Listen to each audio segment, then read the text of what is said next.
Okay. All right. So people will likely come and go at the beginning of the session. So, and I'm not sure who's coming and going when.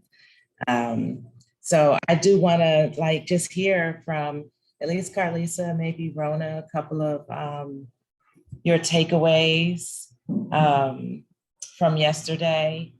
Any recaps, any thoughts? But before we do that, let's just kind of get in retreat mode and take a deep breath in. If you're sitting, stretch up left and right a couple times. Roll your neck and shoulders. Rona, you stay holding on to that steering wheel, okay? Don't you let go of that steering wheel. And we just take a moment to just exhale, right? Just kind of get a little settled. Good morning, Debbie. Good morning, to see you. Thank you. Good to see you too. We're just getting started and taking a couple deep breaths. Good morning, Alicia. Okay. It's good to see you. I'm gonna take a seat. That's fine. That's fine. We're getting ready. I was asking everyone, and we'll go around for those who were here last night. Our takeaways, our thoughts. I asked everyone how they sleep last night, and just what's on your mind as we start our second day of retreating. Oh, so you're asking me. Anybody? Yeah, we can start with you, Debbie. Yes, we'll go around, takeaways, thoughts from last night or starting off today. I was a little overwhelmed, but in a good way. Okay. And I was, I just made my way to bed. And I've slept. I woke up around 6 this morning. So, very good. Okay, so you slept soundly after last night. Nice. I slept soundly as well until early this morning, as I was saying earlier, because I'm a little overwhelmed today in a good way, getting ready for my presentation. But my takeaway from last night, one of my takeaways, because there were many, because I never thought of boundaries as also what I keep in. I always thought of them of what I keep out. So that was a huge takeaway from me. But either way, boundaries is that line that thou shalt not cross, coming in or out. So that was my big takeaway. Mine too. Mine too. Rona or Alicia, any thoughts? I as far as takeaways and setting the boundaries, sometimes when at the end of the day, when I analyze my day, some of the things when I hear my voice back in conversations that I've had, I want to know if I've overcrossed some boundaries, if I've crossed over somebody else's boundaries. And if I have, I feel like I want to go back to them and say, you know what I said wasn't, right. Or did you receive I hope I didn't, offend you, not really offend, you know what I mean? How did you feel about that? Because I don't want my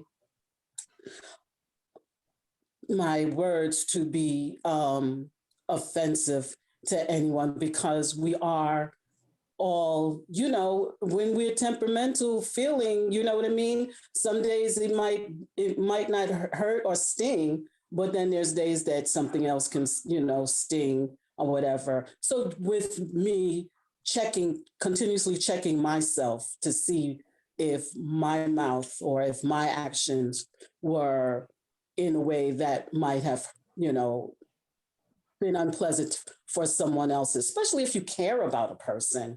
You know what I mean? So that's very heartfelt approach and way of thinking about it. And to be willing to circle back, with someone that you believe that you may have violated their boundaries is really loving of both you and that other person, because it gives you an opportunity to stabilize and lift up the Yes, relationship. So that's really nicely.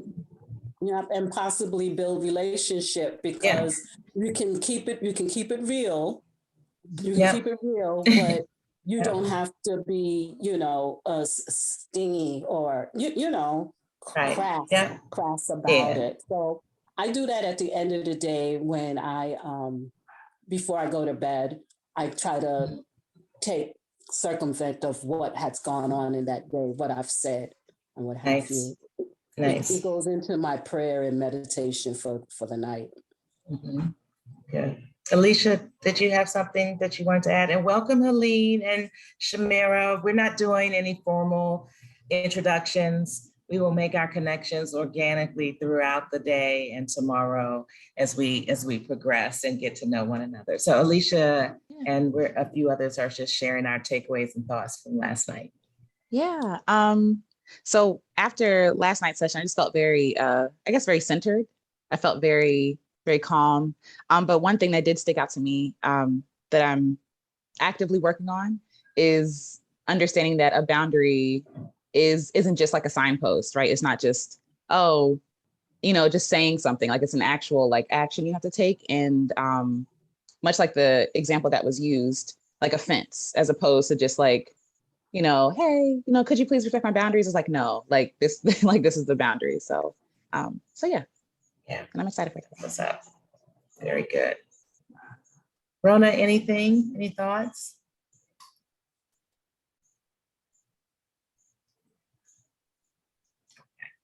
All right.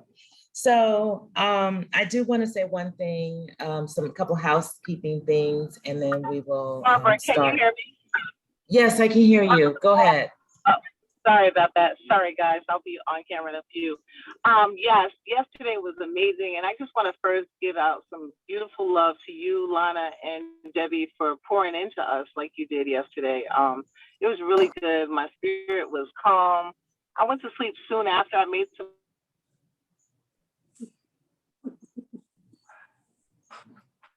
You're breaking up a little bit, Rona.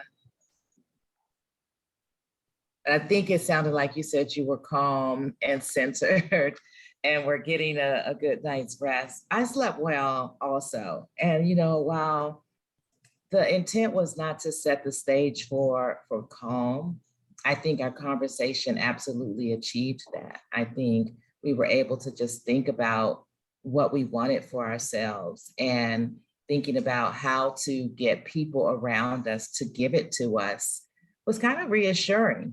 That's how I felt, walking out of that conversation last night, just kind of self-assured that I'm acting in a loving way towards myself, so that I know other people are going to act in a loving way towards me as well, and including the aspect around health and our cycles and where we are in life, because that's really the factor, and that's the connecting point between those two conversations. Really, is that as women, we're constantly changing in our times of life, and we have to evaluate the boundaries that we establish during those times for ourselves. Can I say one more? Oh.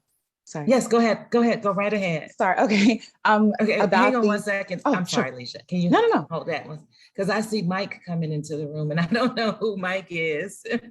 And so I think it's somebody using someone else's computer. So if you could either turn on your camera or change your name in your Zoom, Mike, would be most appreciative. Go ahead, Alicia.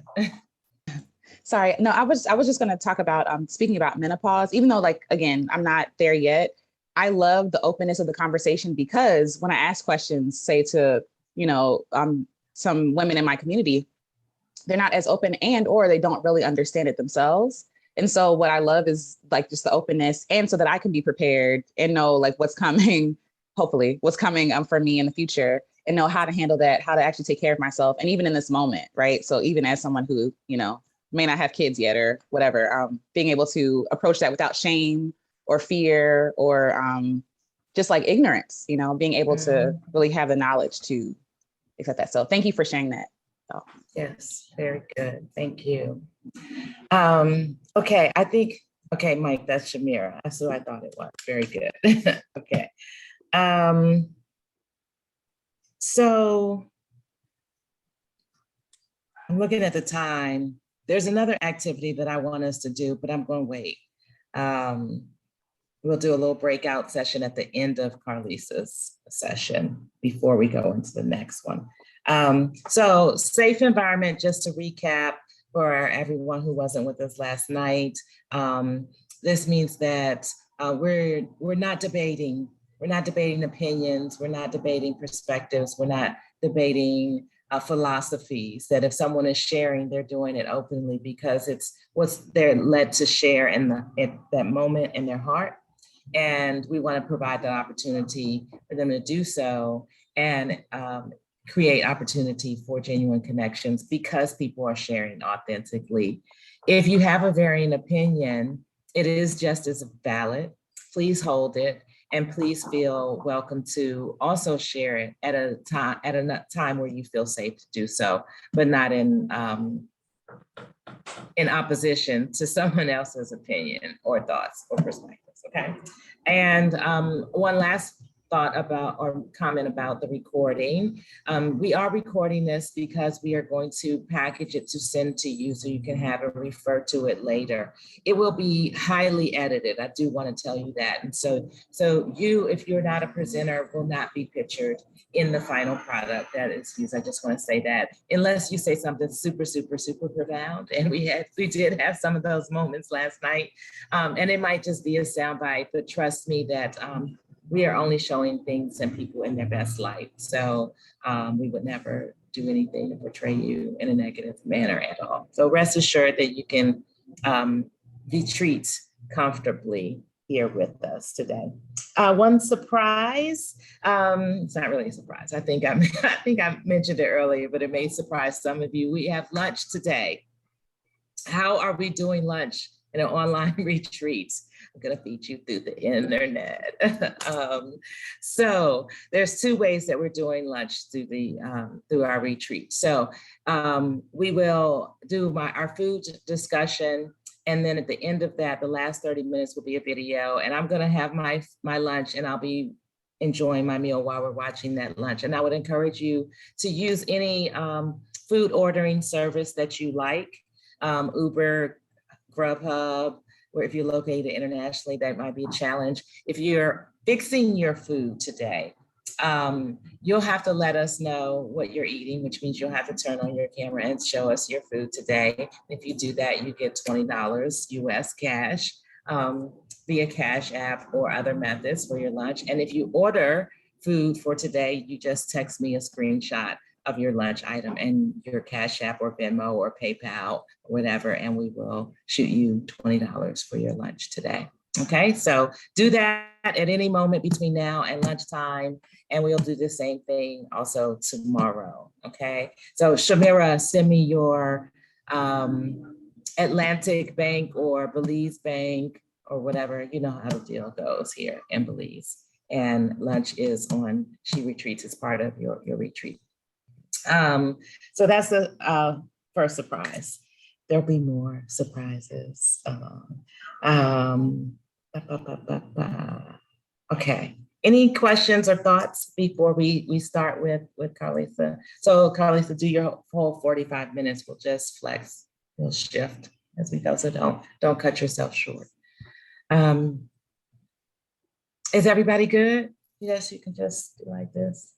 Open microphones are also okay. Background noise is okay. We normalized our regular lifestyle. So barking dogs, kids running, screeching trucks, shouting at spouses is okay.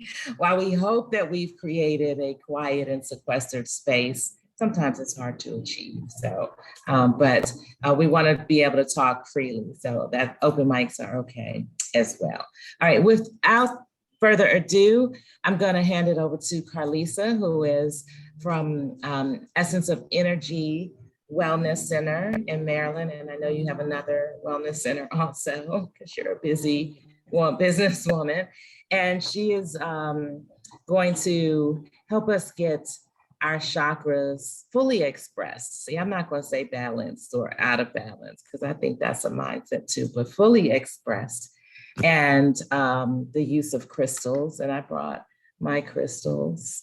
And after this, I'll give you guys another surprise announcement. So without further ado, Miss Carlisa. Awesome. Thank you. Peaceful greetings, everyone. So I'm not going to speak after all, so we can just get to that $20 lunch that we're all having. Yes.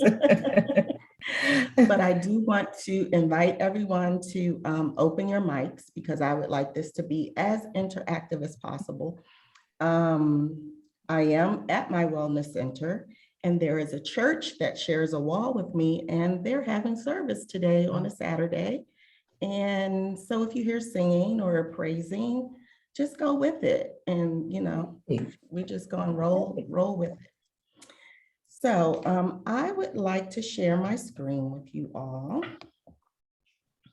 as soon as I figure out how to do that. Oh, There should be a little green arrow. There you go. I got it. Okay. And okay. So we don't need this open. How do we close that? We see getting crystal clear. Oh, do I hit this for full screen? Auto hide ribbon. No, that's not what I want to do. Okay, give me a second, guys. I'm a little challenged here.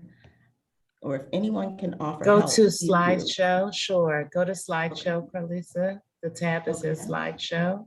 And then click on from the beginning, the first option. So actually what I'm trying to do is hide the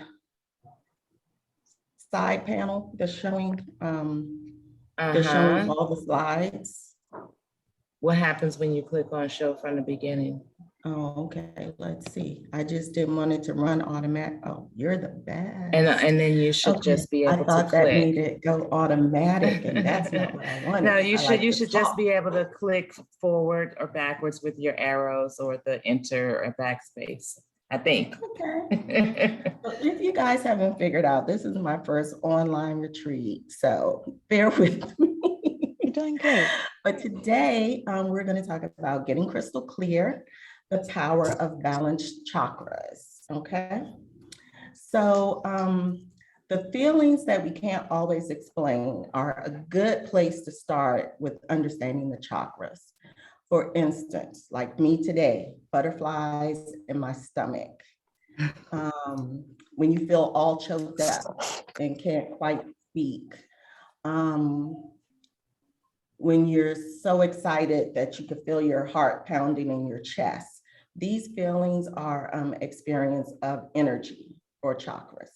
And chakras are energy centers. So as you can see from this beautiful picture, the 7 that we're going to talk about today kind of run right down the center of your body, kind of in alignment with your spine.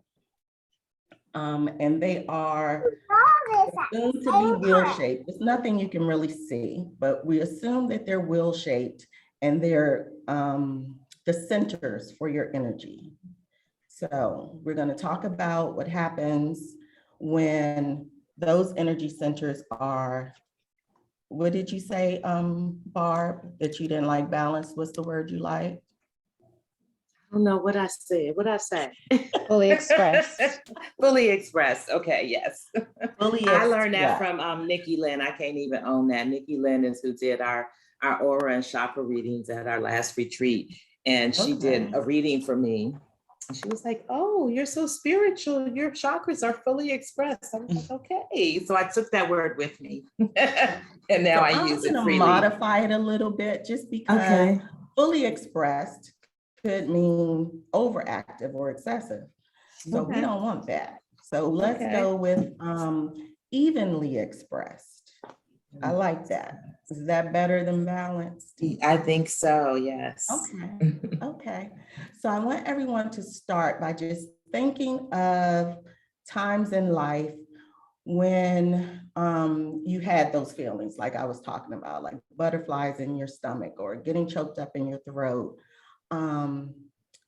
maybe the feeling you had with your first kiss, or think about those things. And if anyone would like to share one of those times, you don't have to give us the whole scoop. We don't have to know who you kissed, but give us a little information. Give us an example of one of those situations. Alicia looks like she really wants to share. I was going to share. Yes, I think instances where I have to sing or perform, I get really choked up and can't breathe. So, okay. So yeah. You feel it in your throat? Yeah, in my chest, like And the your heart, chest. and yeah, my throat. Okay. Okay. Thank you. Anyone else? What is it? So I'll share. Okay. So I'm not a writer, and I'm in the process of writing my first book, but in the midst of that, I decided to be a part of an anthology where we had to write a letter to our younger selves. And I have so much respect for writers and authors. That's all I got to say. I felt like I gave birth to triplets over a 6-week period. But when I got to the final product, which was earlier this week, reading it out loud for the first time, I got so choked up. Like I couldn't even get through it on like 3 different occasions. I'm just gonna show you a little picture. This is my mom. Today is her 90th birthday. We lost her. We lost her to COVID, but I'm honoring her spirit today. So yeah, I just feel all warm and fuzzy, like she's sitting right here next to me. So yeah, so that, and a lot of that was about my relationship with my mother. And, you know, we talked a little bit about that last night, parent relationship. So just really feeling good. So yeah, I know that feeling well, like choked up. Okay. Yes. Anybody else want to share before we move on? Oof. Okay. So let's talk about what we're going to do today, or what I hope we're going to do. And I can't see my screen. Give me a second. Okay. So we're going to gain a basic understanding of what chakras are and where the 7 main chakras are located. We're going to examine how you may show up in the world when your chakras are balanced, or as we said, evenly expressed, when they're overactive or excessive, or when they're underactive or deficient. And we're going to discover how to use crystals and essential oils to show your chakras some love. And by that, I mean, help put them back in evenly expressed, in an evenly expressed state. So that's my new term now. Thanks, Barb. I'm going to use that all the time. Okay. So let's start with the root chakra. We're going to start at the bottom. So the root chakra is located at the base of your spine. It grounds us into the physical world. It's all about our survival, our self-preservation. It's associated with the, I went too fast. I'm trying this new setup, so I haven't figured out how to keep my arm out of the camera, but. Okay. Oh, we can see you just fine, and your slides just fine. Okay, wonderful. Yes. So the root chakra is associated with your spine, your legs, your feet, your colon, your adrenal glands, that whole fight or flight reaction. It controls your cell production and your digestive system. Root chakra is usually represented by the color red, and its physical element is the earth. Okay, so looking at this chart, the excessive characteristics, can somebody read those for me so I can kind of save some of my voice? I will. Okay, thank you. Excessive spending, resistance to change, slow movements, heaviness, overeating, hoarding, materialistic, and workaholic. Okay, so those are things when your root chakra is a little overactive. Those are things that may be expressed. Can someone read the deficient characteristics for me? And you can, if you like, Rona, we'll just let you be the root chakra lady. I need this. Whew. Disconnected, underweight, restlessness, spaciness, fixation, flightiness, fear, and anxiety. Ooh, this is Okay. like all describing me. Ooh. And that is my next question. So looking at this chart, do any of you have any of these characteristics? And this is a safe space, so please feel free to share. Mhm. Yeah, I definitely do. I got the flightiness. I got the spaciness. I definitely got the restlessness. I was up at 4 this morning. Workaholic.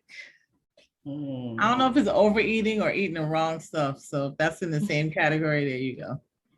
Okay. Okay. So when your root chakra is balanced, so when it's not excessive or when it's not deficient, when it's evenly expressed, you experience groundedness, good physical health, being comfortable in your body, a sense of safety and security, stability, prosperity. You have the ability to be still and present in the moment. So, you know, sometimes if we fidget a lot, things like that, all that could be your root chakra being a little off, okay?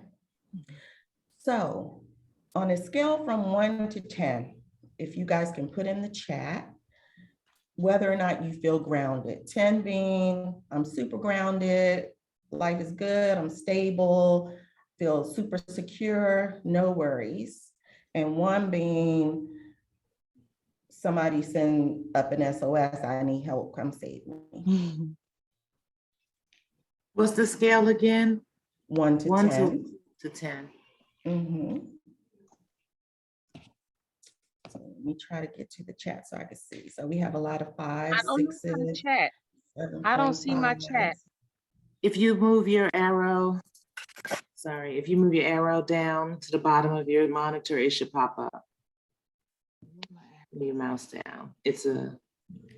No, I'm on the phone. I'm on a phone. Oh, you have to scroll left to right if you're on You the can phone. just tell Slide us left to right. your Or you can just number. tell us now, Helene. Yeah. Okay, I'm sorry. Okay, I feel like I'm at an 8. Okay, awesome. All right.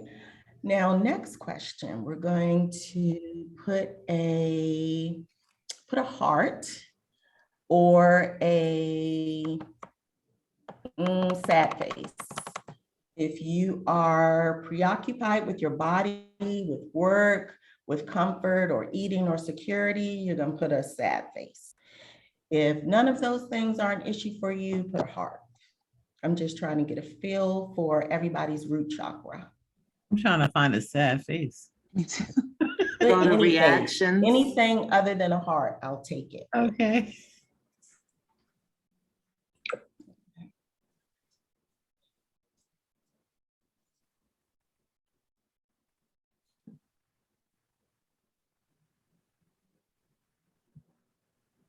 I'm gonna say sad face because it's gonna take me too long to find it.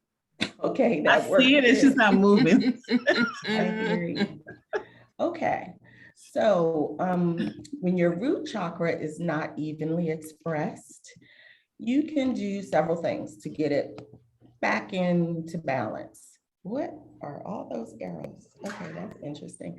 That's okay, it's design.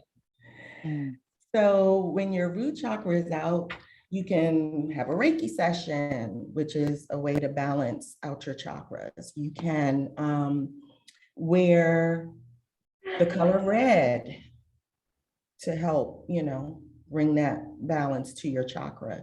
You can eat red foods, but we're going to talk about how you can use crystals and essential oils. So some of the crystals that you use for the root chakra, they're usually the red, the brown, or the silver crystals. So crystals like red jasper, garnet, red tiger's eye, hematite, red agate, those are all good for the root chakra. So I have my red jasper. Where's the camera? Here it is. I have my little red jasper crystal here with me today. And sometimes I wear like a necklace that just has a lot of brown in it or a lot of red or something in it. I have to figure out where the camera is. There we go.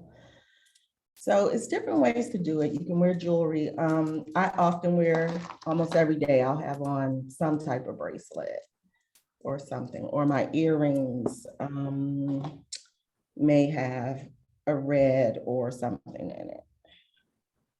Red or green or whatever chakra is I'm working with that day. So it might be the purple ones or something.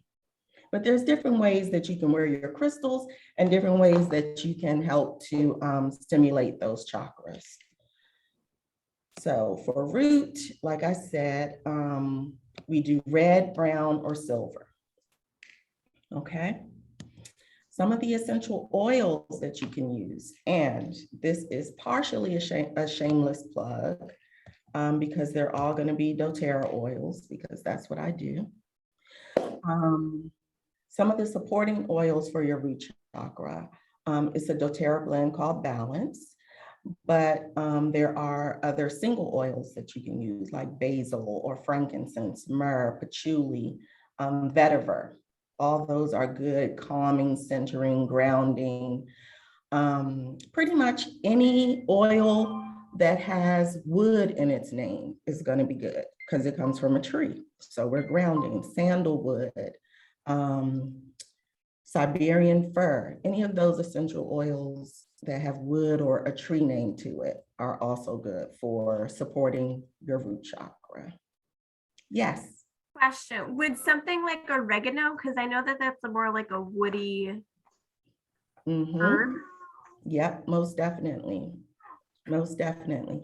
And a lot of the oils, at least with doTERRA oils, you can ingest them. So maybe you want to add a little basil to your spaghetti sauce, or you want to diffuse a little frankincense, or take a little bit of myrrh and rub in your hands and just inhale it.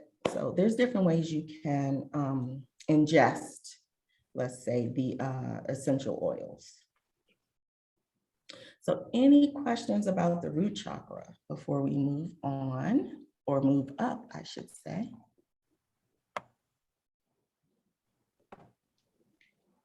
No? Okay, so let's move on to our sacral chakra. So the sacral chakra is located in your lower abdomen. It's centered between the pelvis and the navel center. So if you take your thumb and put it in your navel and then lay your palm on your, I'm going to call it tummy, on your abdomen, right there, that's where your sacral chakra lays. Okay. So the sacral chakra represents life, vitality, self-gratification, passion. It's associated with your reproductive organs, your sacral vertebra.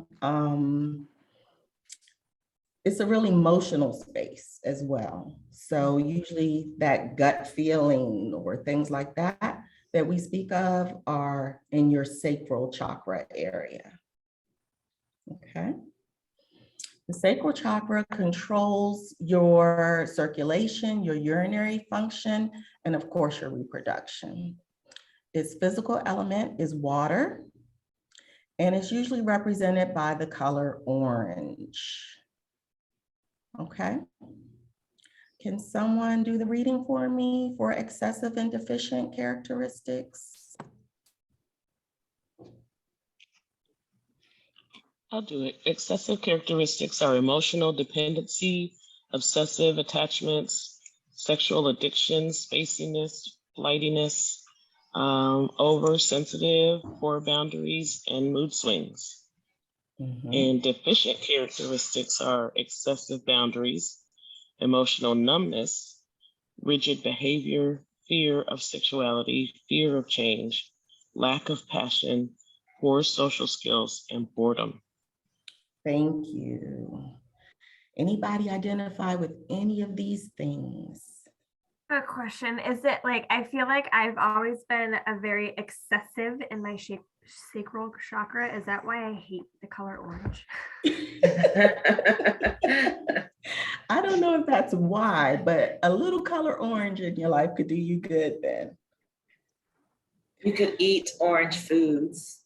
Do you like orange foods, Jaden? Like everything orange, I do not like. I don't like oranges. I don't like orange juice. I don't like to wear the color orange. I do not use the color orange. Like squash, pumpkin, pumpkin, papaya, pumpkin. Papaya, guava. That's interesting. Well, we'll talk about some other options for you, Jada, since you're not into orange at all from what I hear, but it may be, and this is just pulling it from the air because there's no proof of this one, but it may be something subconsciously that just doesn't want you to get those things lined up. It's like, no, stay away from that. We like this crazy, excessive state that we're in. So yeah, that makes sense. I don't know. I do like the sun though, if that's considered orange. Like, well, so Kimberly just raised the question in the chat. Carlusa, is the sun considered orange? So I would say definitely in some phases of the sun it is, but I would want to say it's more yellow and go with our solar plexus, which we'll talk about in a few. But hey, it's all about intention. So if your intention is to get some good sacral energy from that sun, the sun is orange. Okay. Any other questions? I can't see the chat, so if there are some in there, if someone can just shout them out, I'd appreciate that. Okay. Anybody else want to share any sacral chakra related issues, challenges? Alyssa, are you going to mention the body organs? Because the challenge that I want to mention, I feel like once upon a time in my life, I maybe experienced a lot of these. Also at the same time that I was experiencing a lot of gut problems, some IBS, and I know, and I also was experiencing a lot of stress at that time. So the gut brain axis, I think, was at play, originating at the sacral chakra at that time. So that's my only comment about those things. With the sacral and the anatomy, it's really your reproductive organs and the organs associated with like your urinary function and your circulation system. Okay. Any other questions? I do have a question.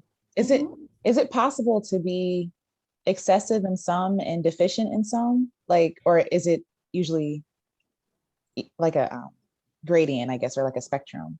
Well, because we're talking about energy flows or fluctuates. So, today I might be this way, tomorrow I might be another way. This morning I felt XYZ, but this afternoon it's, LMNOP. So, energy kind of changes. And as you go through your day, like you may not even notice, maybe you were having some sacral chakra things happening and you happen to eat oranges or something like that. And that might make just a little shift or enough shift that you feel differently. Okay. So. No, thank you. I appreciate that because I was looking at the characteristics and I was like, I kind of identify with some on both sides, but I didn't know. Yeah. So that's good to know. Thank you. So basically what you want to aim for is just having that evenly expressed, sacral chakra, which manifests itself in graceful movements, the ability to embrace change, emotional intelligence, nurturing of yourself and others, healthy boundaries, the ability to enjoy pleasure, sexual satisfaction, passion, like all of those things are when your sacral chakra are evenly expressed, those are things you experience. Thank you. Okay. Any questions about what a evenly expressed sacral chakra looks like? Okay, so we're going to move on to the crystals. Don't listen to this, Jaden, but usually we look at orange, but you can substitute with the tiger's eye. You can do tiger's eye, which sometimes has a little orange in it, or, you know, little flecks of it. So you can do that, but we also like carnelian, orange calcite, moonstone, which is not orange, but oh, look, what's that? What you have, Barb? Name it. I don't know what it's called, but I keep it. That looks like carnelian. That looks like Maybe carnelian. it's got the speckles in it. Yeah, that's carnelian. So you can do those. Tiger's eye or amber even might work for you, Jada. So a little off the orange spectrum, but great for the sacral chakra. And again, you could wear the earrings or the bracelets or whatever works for you. I keep a small collection of rocks in my bra. I wear waist beads of a certain color, you know, things like that. Just find ways to work it into your life.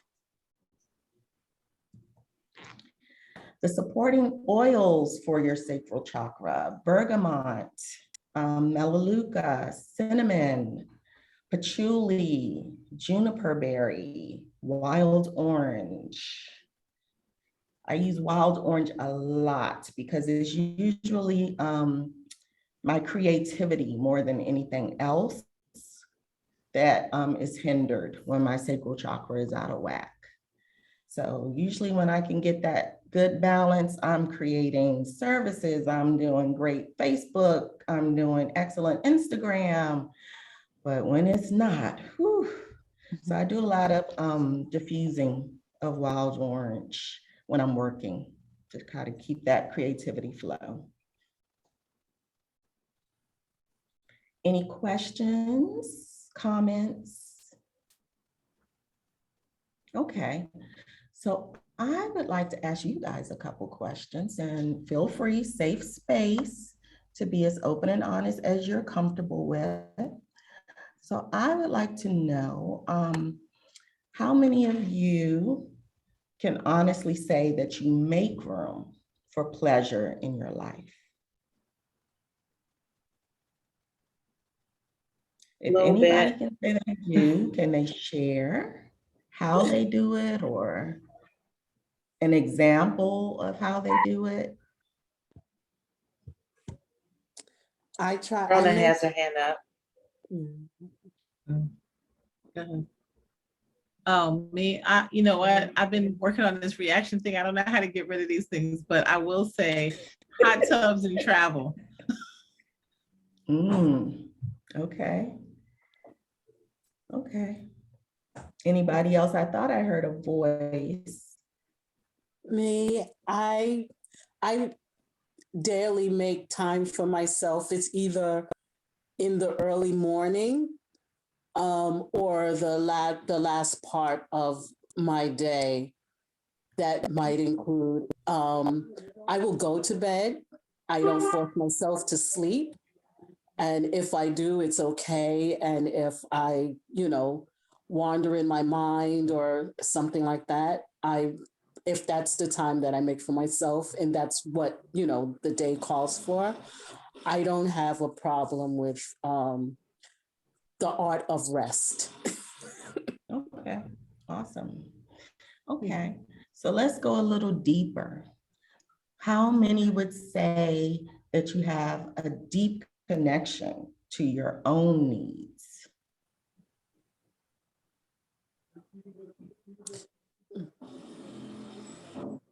I can understand the question. Yeah, Carlissa, can you say what a deep connection to your own needs might look like? Does that mean like you just know what you want or need? Or you know what you want, you make sure it happens, you put yourself first without thinking it's selfish. Like you just have that deep connection and you just know this is what I need, this is what I want, this is how it's going to be. I I am was going really working on it. I'm growing. Okay. Go ahead, Helene. I was going to chime in and say, and I feel like I should do my video if I'm going to talk. Chime in and say to your first question, how many of us make time for, for pleasure? I don't know. And I know Barb, and I know that these are safe spaces. So I'm just going to go ahead and say I regularly masturbate. And for me, even from, I've been married 30 years, that is something my husband and I understand needs to happen regularly. And that, I think it leads to your second question. I'm connected with what matters to me. It is a part of our relationship. It is part of my individuality. From there, I'm more relaxed. I'm more rested. I feel taken care of. And for me, that's kind of the center of a lot of things. If I'm stressed at work, it's nothing because I was private practice. For me to take time and go masturbate, like that's it. Helene, Well, you would leave your masturbation is a client great space. way. Oh, Sorry. I'm You know sorry. what I'm saying? Masturbation just is a messing with great you. way to move sacral energy. Mm. So, hey, if it works, it works. But that takes us to our next deeper question. Let's go a little deeper. Do you experience the sacredness of sexuality? Sacredness. Is it just an act? Is it just sex? Or is it a real connection, a real energy exchange, a real sacredness to it? That's hard to achieve, and that's so dependent on your own sacral energy so much as your partner's sacral energy and the connectedness. I mean, it takes two to tango. And so, of course, my dog starts barking when I'm talking. I don't know.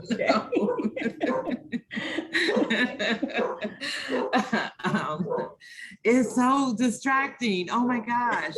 Forgive me. I'm going to come back to this thought.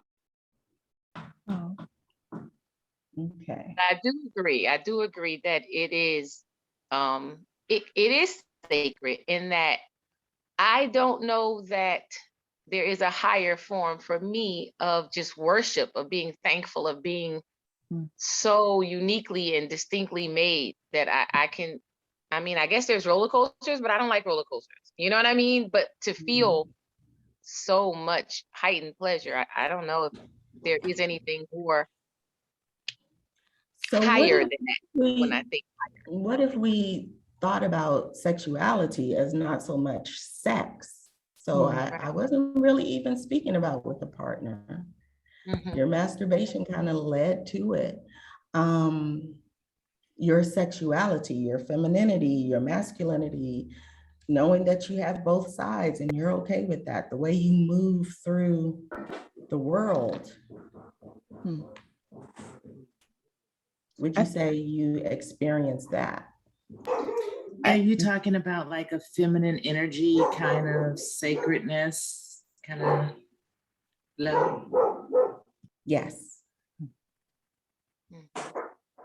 I was gonna say I think I'm trying to learn how to. I'm just be honest, like especially like growing up in like super spiritual places, like in the church and things like that. It's almost like it's taboo, not even just taboo, but like almost unholy to even talk about anything sexual. And I think I'm just doing a lot of like deprogramming and unlearning from those Christian spaces because sex is supposed to be beautiful. It is beautiful, even in a Christian context. And so because I have that thought around anything sexual, it's really hard for me to even open up sexually, so to speak, right? So, you're growing up, oh, you shouldn't masturbate, you shouldn't explore yourself. And then when you get married, it's like, oh, but then you're supposed to be, serving your husband, like you're doing wifely duties where you're kind of lost in the process, where it's like, oh, it's not really about your pleasure. Right, exactly. So, yeah. So I bring all those things up to just say, moving that energy in that sacral space helps you experience those things, realize those things, become more comfortable with those things. Even if it's in secret at first, if masturbating is your little secret, that's okay, as long as you get it done and you move that energy. If you want to just put a little extra switch in your walk when you have on your cute outfit or your shoes, go for it. Move that energy. If you want to, which I was going to do a meditation, but now I'm talking about the sacral. I think I have something different planned for us at the end. So we're going to move some sacral energy today. So we're going to keep on moving then and move up to the solar plexus. Okay, so the solar plexus is located above the navel. So again, if we had our thumb in our navel, but this time we put our hand above, put our palm right above, right in that area is where your solar plexus is located. So the solar plexus represents our willpower, our motivation, our get up and go, our action, vitality, and our sense of personal power. So sometimes people call that like your self-worth or your self-confidence. All that is expressed through your solar plexus.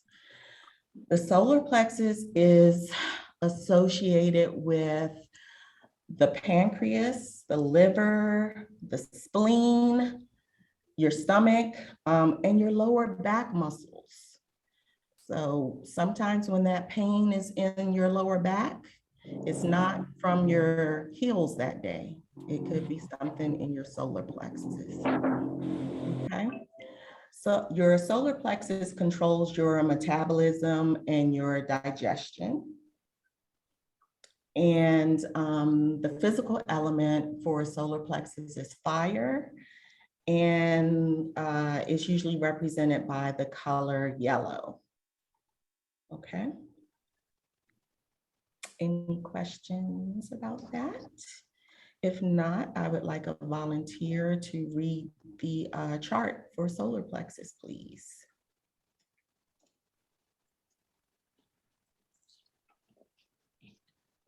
Right, the excessive characteristics are dominating, controlling, arrogant, competitive, hyperactive, egotistical, stubborn, workaholic. A deficient characteristic is fear of being alone, a victim mentality, lacks confidence, poor digestion, feels disliked, passivity, lack of energy, and jealous. Okay. Anybody identify with anything on this list? Stop talking about me.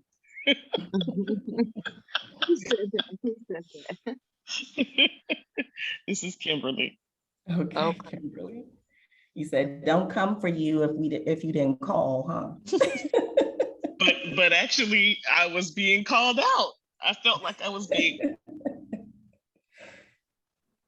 Okay, you want to share? Are you comfortable with that?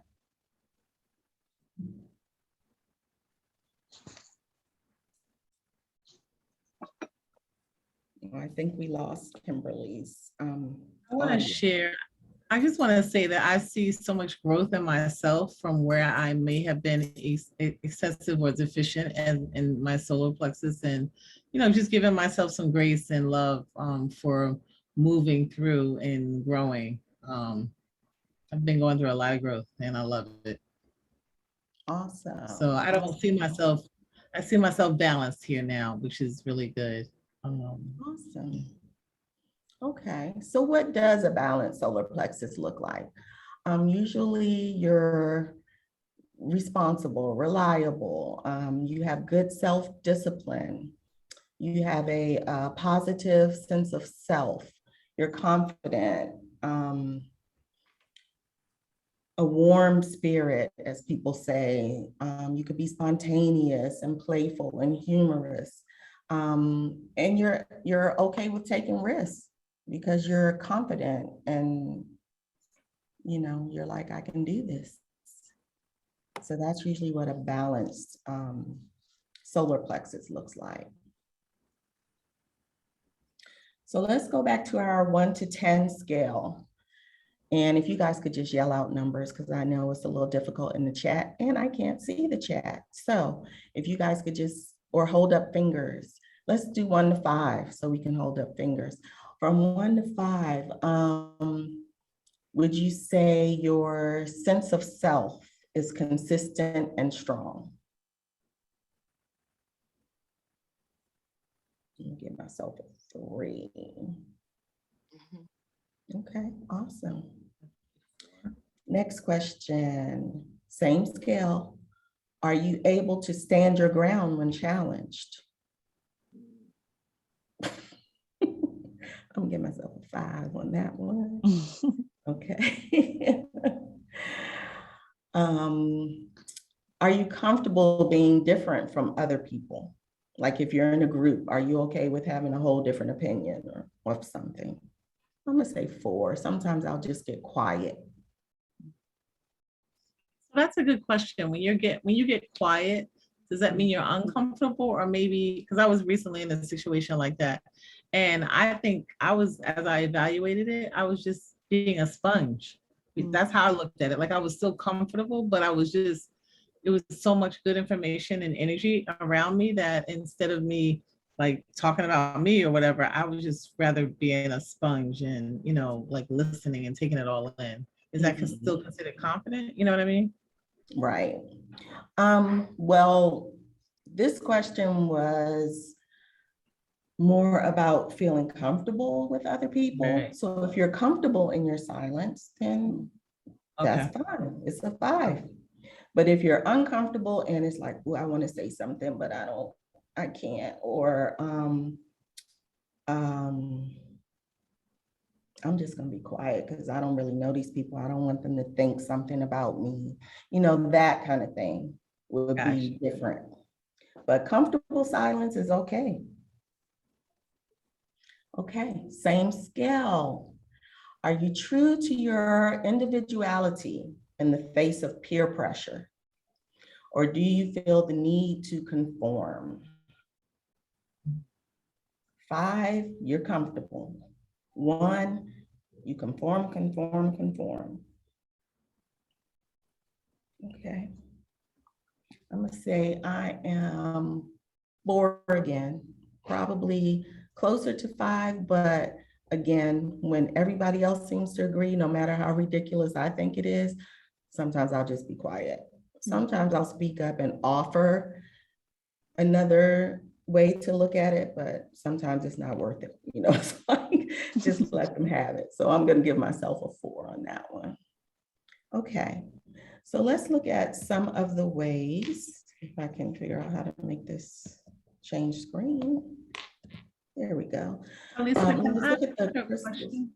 Can I ask a question? You had said something about deep connection to my own. I don't know if you ever, I was looking at my notes, explain that and what that meant. Did I miss that? Deep connection to your own. You had asked us a question. Maybe I missed that. When we were talking about, I don't know, after the sacral chakra. Did we feel it? And then Barb had asked, could you explain what that meant? Deep connection to your own. But we can go back to that later. Okay, but I'm guessing just if it was dealing with sacral, that it was just knowing who you are, being confident in who you are, kind of thing. I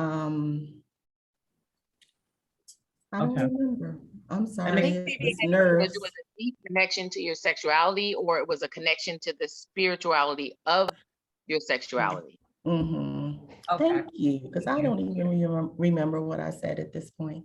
The nerves. Okay, so back to solar plexus. The crystals are usually gold or yellow. So you can use citrine or tiger's eye, amber, topaz. Any of those crystals are excellent. The supporting oils for the solar plexus, anything citrusy is good. Ginger, coriander, oregano that we mentioned earlier. Lime falls under that citrusy thing. Any of those are great supporting oils for your solar plexus.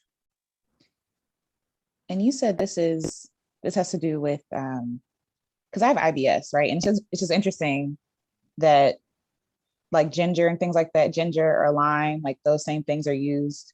I try to find, natural ways to try to, heal my symptoms or whatever.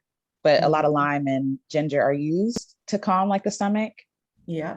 Okay. That's really, yeah, I'm just kind of piecing it together. Like, oh, You see how it all goes together? Yeah. Don't you love it?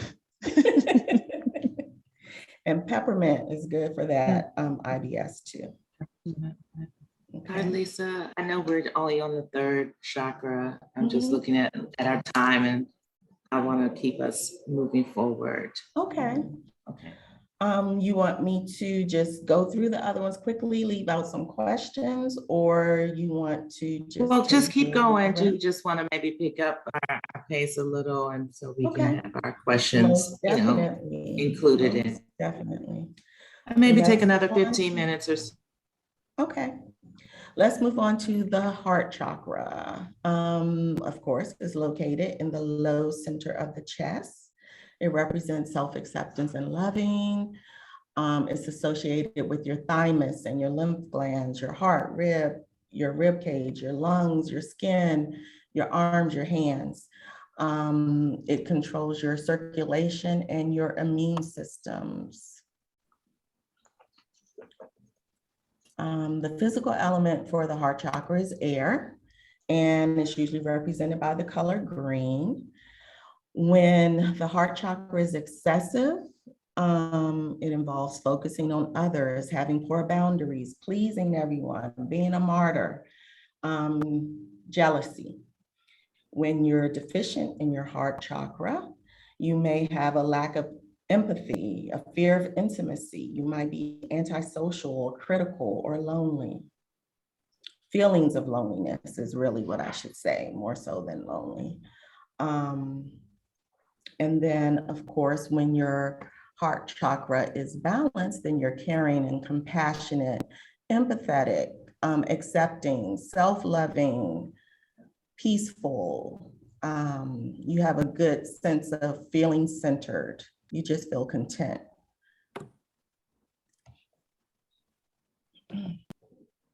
Some of the crystals that you can use with your heart chakra are any of the green or pink ones. So rose quartz, green aventurine, amazonite, or the green kingstone. All of those are good. And I know we're moving faster now, so if you all would like, I can send the PowerPoint to Barb and she can definitely share it with you guys. Okay, some of the supporting oils, Elevation is a doTERRA blend. Lemon, thyme, geranium, melaleuca, peppermint, all of those are good heart chakra oils. Okay. So we're going to move on up from the heart to our throat chakra. Of course, the throat chakra is located within your throat. It represents your self-expression and communication. It's associated physically with your thyroid, your parathyroid, your esophagus, your neck, your shoulders, your arms and your hands. Your throat chakra, believe it or not, controls your hearing. And the physical element is ether. And it's usually represented by the color blue or turquoise. When the throat chakra is excessive or expressing itself excessively, you might have difficulty being silent, talking inappropriately, being excessively loud, talking too much, stuttering, gossiping. When it's deficient or underactive, you might have a fear of speaking, difficulty speaking. You might speak weakly. You may express yourself as shy. You might be very secretive, and you may experience tone deafness.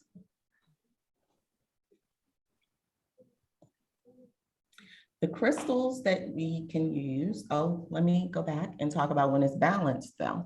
When it's balanced, you will have a resonant, full voice, clear communication, you're a good listener, all those things related to communicating positively. Go with the throat chakra. Some of the supporting oils for the throat chakra: basil, black pepper, cilantro, lavender, frankincense, ginger, all good oils for supporting the throat chakra. Okay, we're going to move up to the third eye, which is located right in the center of your forehead. It represents self-reflection and knowing. Some people might call that intuition. It's associated with your pituitary gland, your left brain, your left eye, your nose, your ears, your sinuses, your conscious mind. All those things are associated with your third eye.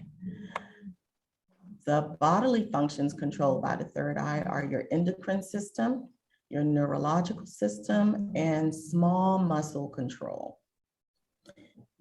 The physical element is light, and the color that represents third eye is indigo. So when your third eye is excessive, you might have difficulty concentrating, you might fantasize a lot, hallucinations, nightmares, obsessions, intrusive memories. When it's deficient, you can't see alternatives. You are a true skeptic. You lack imagination. You have difficulty visualizing. You're in denial a lot. And when your third eye is balanced, you have strong intuition. Ooh, feedback. Strong intuition, penetrating insight, creative imagination, a good memory, good dream recall. You have the ability to visualize, and you have a guiding vision for life.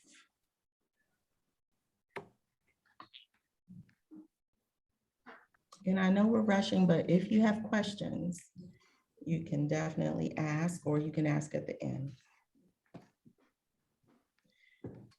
The crystals for the third eye are either indigo or dark blue. So they would be sodalite, sapphire, lapis lazuli, amethyst, lazurite, any of those blue or indigo crystals. The supporting oils, melissa, sandalwood, clary sage, rosemary, juniper berry, lemon, all good supporting oils for the third eye. Okay, and right at the top, we're going to move on up to the crown chakra, which is located at the top of your head. It represents self-knowledge, self-will, and your connection with the divine, however you express that. It is associated with your pineal gland, your pituitary gland, your cerebral cortex, your right eye, and your right brain hemisphere.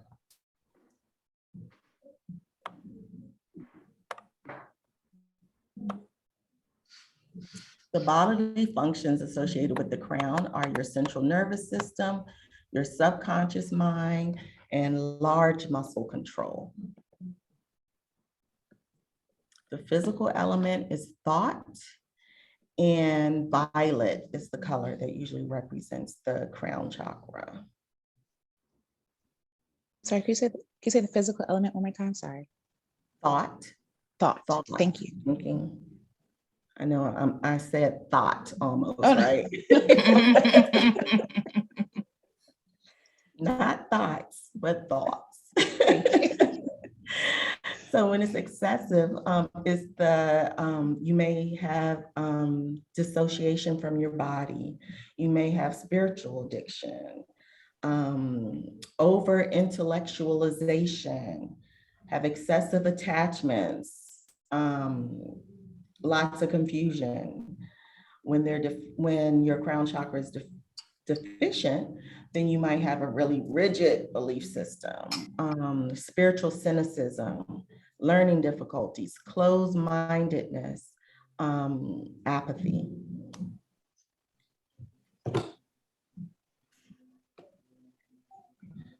The crystals for the crown chakra are usually purple, clear, or white. So a clear quartz or amethyst or selenite are all good crystals for your crown chakra. And the supporting oils are melissa, sandalwood, wintergreen, frankincense, and then the other two are doTERRA blend, Cyndaquin and Purify. And we can stop there. So Kimberly raised a question in the chat. I didn't tell you what a balanced chakra, what a balanced crown chakra looks like, did I? Yep. Let me go back to that real quickly, and then I'll take your question. Is that okay? That was the question. Okay. Yeah. So when your crown chakra is balanced, you have a good spiritual connection. You express yourself intelligently and present. You are open-minded. You have the ability to question. And by that, I mean without, how can I say it? You just can question without seeming like you're trying to be degrading or something to that effect, but you can ask questions appropriately. Just all kinds of thought processes are handled properly, I guess it's the best way to say when your crown chakra is balanced. You have the ability to assimilate and to analyze information easily. So all of those things are when you don't overthink things. You don't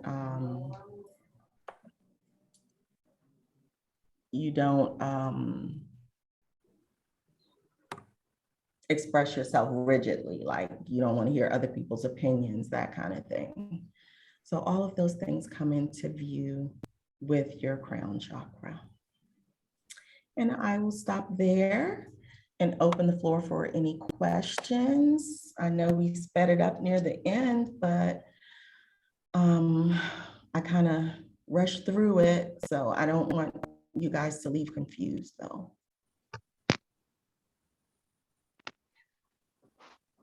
I did have a question. Barb, how are we on time? Is it okay? Do we have time?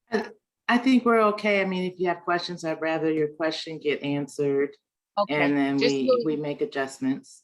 Mm-hmm. Okay, really quickly. So I was listening and I thank you first of all for your presentation. It helped to clear up a lot of things, just maybe one or two things that I didn't understand about how crystals are associated with the chakra. It makes more sense now. But I wanted to ask the question, when you look at the imbalanced or maybe not very well expressed, I think was what we were using, as opposed to learned behaviors. Like I heard one young lady say, you know, I'm a workaholic, I'm working, or I'm up very late. And even maybe just this disconnectedness with my sexuality because of what I learned. I think am I understanding it to be, if I was taught, you know, to be hemmed up or maybe to be overachiever, that's one thing, but the chakra is more with what I experience within myself, what I am most comfortable doing. Right. And to that, without sounding snarky, I would say, but you're comfortable doing what you learned. This is true. Yes, so very true. Right, you kind of want to look at it as if that chakra were imbalanced, maybe I would question the things that I learned, or maybe I would shift that behavior, or I would use that behavior in certain situations, like when I'm with my mama or whatever, you know, that kind of thing. And as I am older, I almost like catapulted after age 50, I am learning that there is a difference between what I was taught and what I am comfortable with in my head and in my space. And I am able to question the matriarchs or, you know, or question the status quo. Not so easily done in my 30s. Right. You know, wouldn't have thought to do it. Right. And still, I might question it with you, but if it's my mom saying it, I'm going to be like, yes, ma'am. So, Right. Right. so that's still, you know, a little inner work I need to do. But Yeah. I'm like, I'm going to let her have that. So it's okay. Or I'll just, again, go into my quiet place, which again is inner work I need to do. Thank you. You're welcome. Thank you for that question. Anybody else? I have a question. That's my alarm. Oh, Go ahead. and it might sound silly, but I guess just to get the understanding of balancing chakras, the crystals and the oils, and sometimes you all were talking about like the food, it's about the energy of those things, or is it's like about the energy of those things? Okay. Okay. Because everything is energy. Everything is energy. Yeah. So I didn't really talk, when I said use the crystals, I didn't even tell you guys how you could use them. I did tell you you could wear them. You can use them to meditate. So you might want to place it on the chakra. You might want to just hold it while you're meditating. You may want to just wear it, you know, in your bra, in your pocket. There's different ways to do it. So if I didn't mention that, I may have. You now know the crystals and you know how to use them as well. Thank you so much, Anything else? Carlisa. Thank you guys. You guys were wonderful. Thank you for participating. I appreciate you all. Thank you, thank you, thank you, thank you. Alicia, your question at the end was the best question, and I promise I did not tell you to ask the question, but it leads right into our next discussion about Ayurveda and balance and energy. And I will just add one thing, and then we'll take a quick break before we switch gears to the whole concept of energy and why crystals work to affect our bodies. You think, oh, that's a rock. Why am I walking around with rocks in my pocket? Or why aromatherapy works, right? And everything is energy, true, but there's also elements, and I'll talk about this some more, 5 elements in particular that we all have, all things, all beings, all creatures have, and it's air, space, fire, water, earth, liquid. I think I got all 5, right? And when we're out of balance or our chakras are not evenly expressed, it means because those elemental components have shifted within our bodies. And when we come into contact with those elements, we can shift things back. And so by holding these crystals, you are coming into contact with a certain set of elements that rest within this crystal that will impact your body on a cellular level. Same thing with aromatherapy. These plants contain the same elements when they grew, when they were extracted. It's in here. When you breathe in the essence, it changes you on a cellular level based on the physiology of this plant. And so it's medicine in that way, or the physiology of the stone. So just adding that additional layer of insight, I thought you guys might be interested in hearing that. Thank you. Thank you. Thank you. Oh. How y'all feeling? Good. Feeling good? Feeling good? Okay. We'll do a number check-in later. Let's take a quick 4-minute break. I'm gonna play some break music. You can get up, stretch, do a bio break. And when that music ends, we will start. I think there was one question. Oh, how do we connect with Carlisa? Carlisa, can you please put she did, put her email in the chat. Great. So we'll take a 4-minute break, stretch your feet, order your lunch. Don't forget to text me or email me your receipt if you wanna get your lunch cost covered up to $20 today, US. And we'll start with Ayurveda at the end of our break. Thank you, everyone.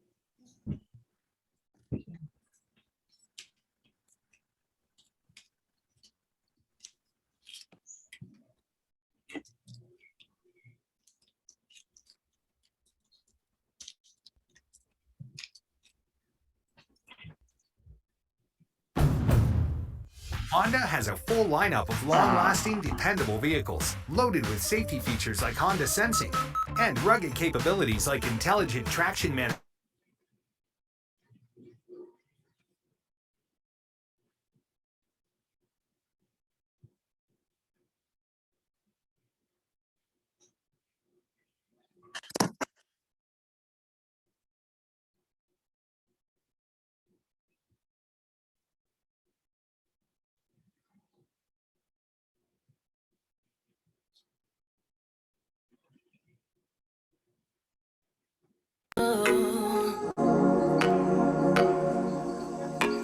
My being is so lit.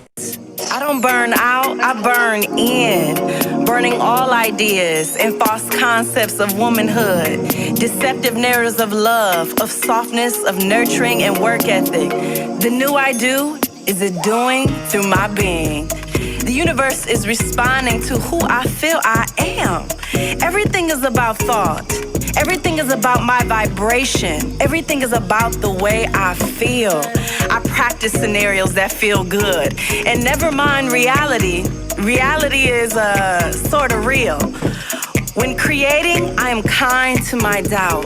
I am unconditionally trust that whatever I need to understand and know will become clear to me at the right time in the right way. The new I do. Wife your life. There would be no worship at fear's or pain's altar. Amazing people are always attracted to me. My energy is mad magnetic. I am mine before I'm anyone else's. My work ethic is rooted in the new I do, fueled from my place of fullness, not depletedness and deficits. I would get on one knee and devote myself to self-love and be the example of his love for himself, in which I desire to experience with him. Whether I'm a married wife or a single wife, I will do by being my truth, being my nature, being my worth. I vow to play. I love to play. And I play well, with freedom and joy, without shaming myself into emailing and achieving tasks. I embrace a playful, light-hearted, healing way of relaxing. I know my old conditioning. I see my memories, and I will love you. I will reshape you. I will put you to rest. My wins, choices, finances, triggers, personality, opinions, insecurities, my body, my organs, my mental health. I hold you all in the gentle palm of my awareness, and I say I do. I vow to my life. I am your wife. And from this place, all up in my presence of now, I will feel my spouse, my children, my opportunities, my womanhood, my sensuality, all my desires, my community, my healing, my money, my joy, and my infinite potential of wife in my life. This is the new I do, boo. Wife your life.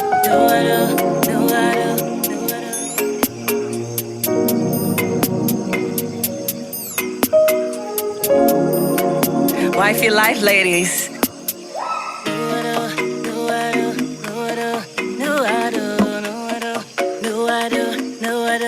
Wife your life.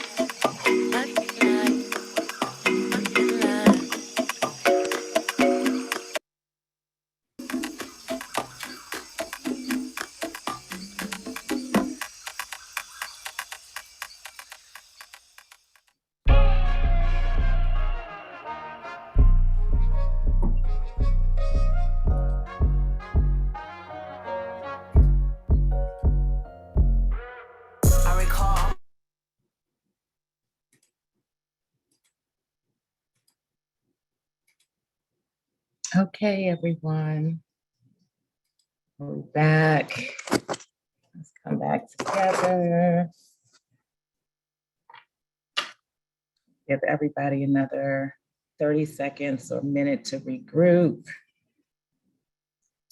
Got my cold beverage, staying hydrated. I have shifted from my couch to my desk so that I can be focused. And I hope you guys are doing the same and staying comfortable, and that you're enjoying the topics of discussion here today. So while we're waiting for everyone to come back, and when you get back, say hi in the chat or turn your camera on or open up your microphone so we know who's here and that we can move forward. So we have, as part of this retreat, a retreat in a box kit that will be mailed to every participant. If you registered via Eventbrite, I think I have your mailing address. And others, I don't have your mailing address. So my ask is, if you would like to receive your retreat in a box kit, please email info@sheretreats.life to get your kit, which will be full of all kinds of resources and goodies based on these topics today. So I will also put that in there. So it'll be mailed to you within the next few weeks. So the kits are being put together, as well as we'll be doing our video editing. So you will be receiving all of that as part of participating in this online retreat. So any questions, any thoughts, any takeaways before we do Ayurveda? Okay. I'm just going to ask you guys, since I am shifting to presenter for this topic, if you could continue to use the chat for your questions, but if someone could volunteer to monitor that to make sure we don't miss anything, and feel free to share whatever you see in there. Okay, let me start my. I will. I can volunteer. Thank you so much. Thank you so much. Appreciate that.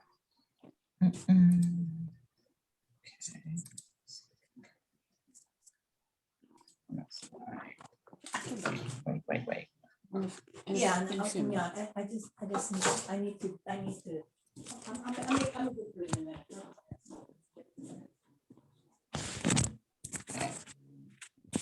There's so much to click on when you're trying to share multiple things. Okay, do you all see a PowerPoint? Yes, yes, no, it's blank. Okay, you do, great.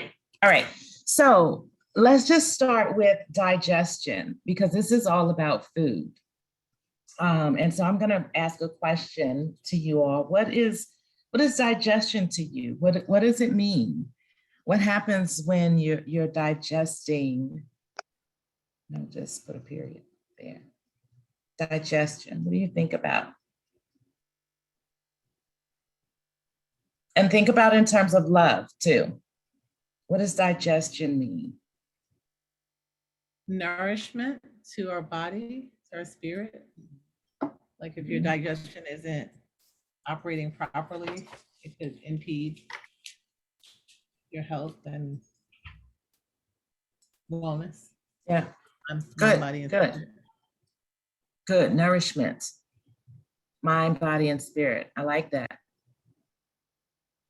It's definitely digestion, everything we take in. So yes, digestion is exactly that. It's how we sustain ourselves at the end of the day. And so Ayurveda is about life, that sustainment, that force, right? I'm going to talk to us today about Maharishi Ayurveda in particular, not just Ayurveda.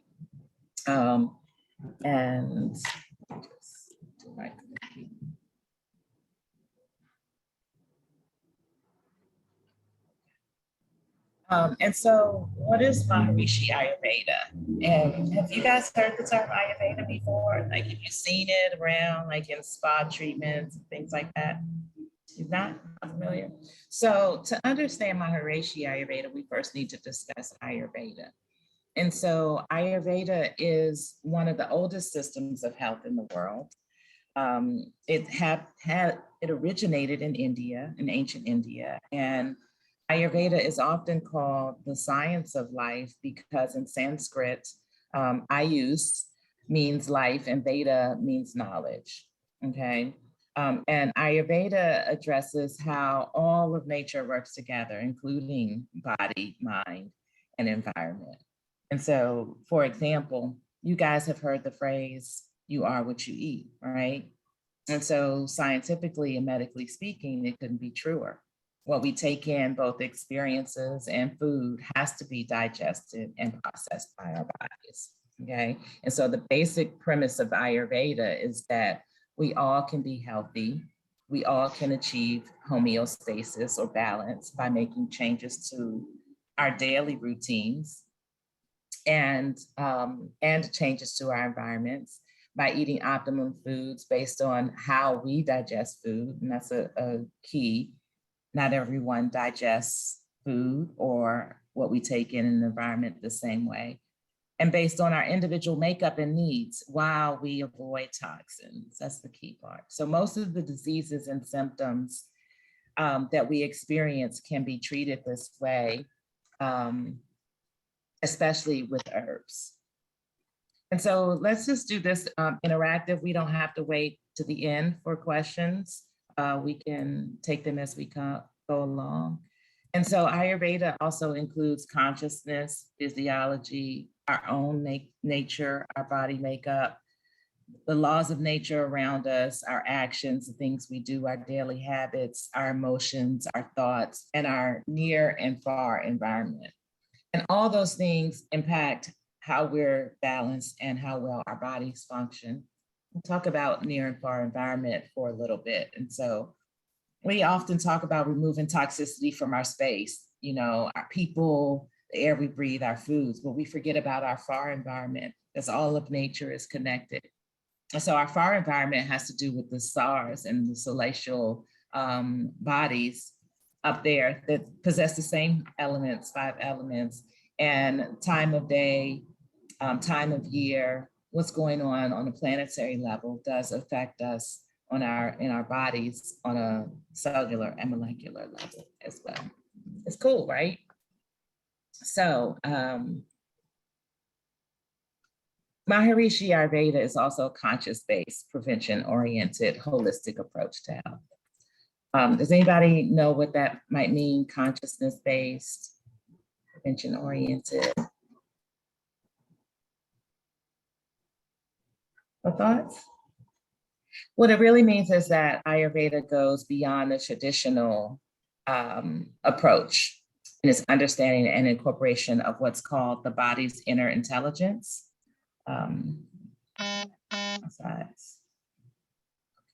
Just hold that there.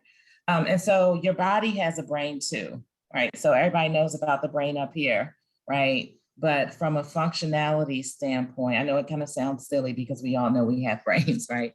But for example, there's millions and trillions of cells in our bodies, and they're all working together to keep our body functioning. The cells already know what to do. They're performing their basic function without us having to do anything. And that's really our inner intelligence. Our body is working to build and to maintain and sustain our bodies all by itself. And so the science behind Maharishi Ayurveda and consciousness tells us that when our minds settle, that we're tapping into this inner intelligence, that we're making our bodies work more efficiently. And so you kind of might think about your mind settling initially as having a clear mind or being relaxed or centered and calm.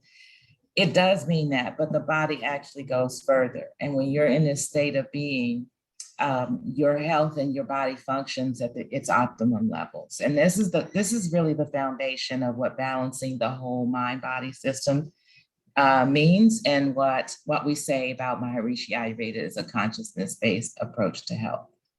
So I'm gonna pause right there and just ask you all, how do you get centered mentally or in your conscious mind? Because when our mind, we talk about mind over matter all the time, right? And so do you have practices that help you stay centered mentally? And do you feel a difference in your body physically when you are mentally at rest? Or the opposite? Yes. Who's that talking? Alicia. Okay. I think to help center me, I journal, and sometimes just sit in silence because I'm easily, what's the word? like stimulated. And so I have to like get all those things on paper out of my head. And so that's really grounding and centering for me, just to make it real and get it out. And it does make a difference in the day. So. Yeah, thank you, very good. And so how it all works together, and this is what I was talking about with the 5 elements related to the chakras. And so what we know about all things, I mean, like all things, all beings, is that we're all made of these elements to form matter. And the 5 elements, they, in particular, they combine to form the atoms and molecules and people and trees and animals and planets and galaxies, everything. And that's really the nature of physics, okay? And so it's space, and then Sanskrit, which is the language that Ayurveda is based out of, there's terms for it too, which is Akasha, air, which is Vayu, fire, water, and earth, okay? These make up what's called a dosha, okay? Has anybody heard of a dosha before? Have you been told that you are a certain dosha? No one? No one's heard of a dosha? Okay. So each of us has a bit of each of these 5 elements in us, but in different combinations and amounts.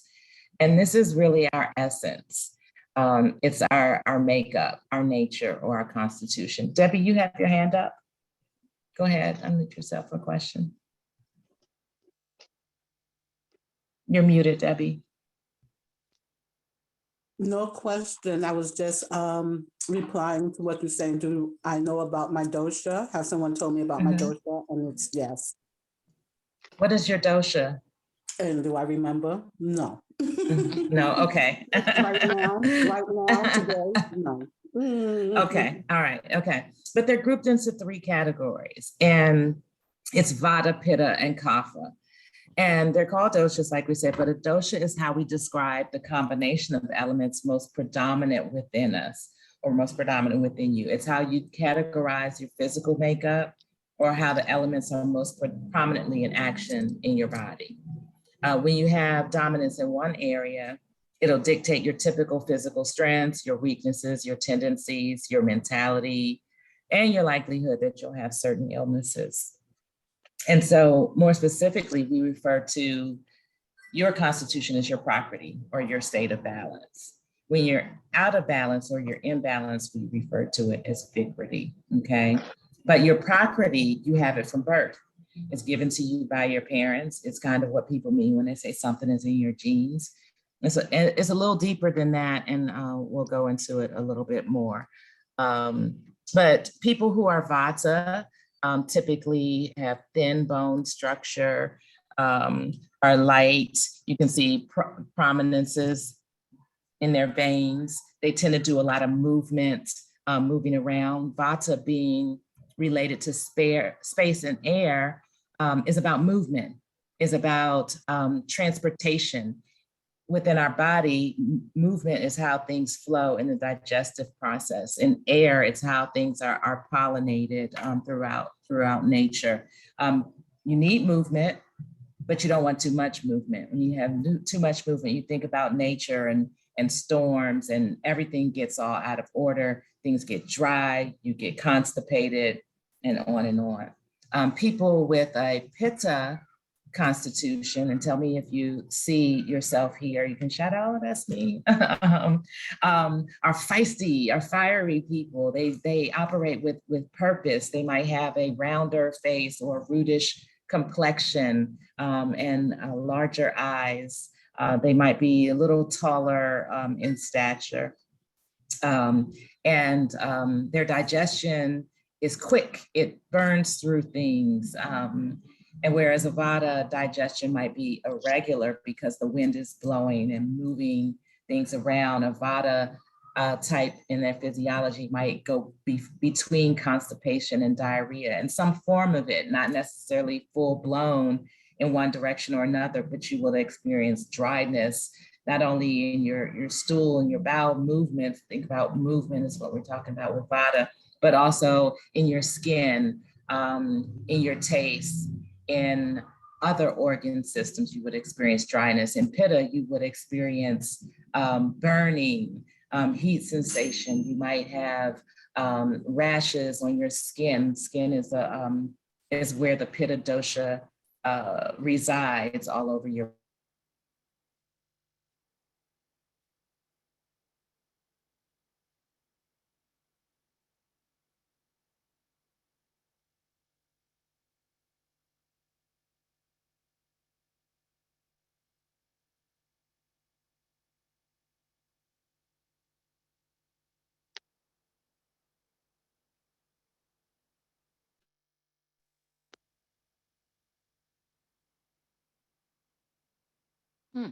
Did we lose Barbara?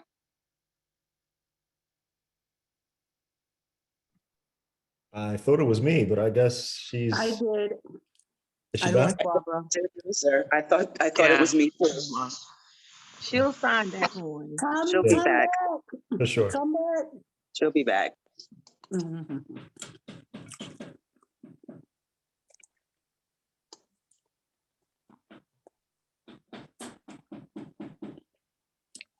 I put in the chat that I think that I'm Pitta, even though I feel like I'm only tall in my mind.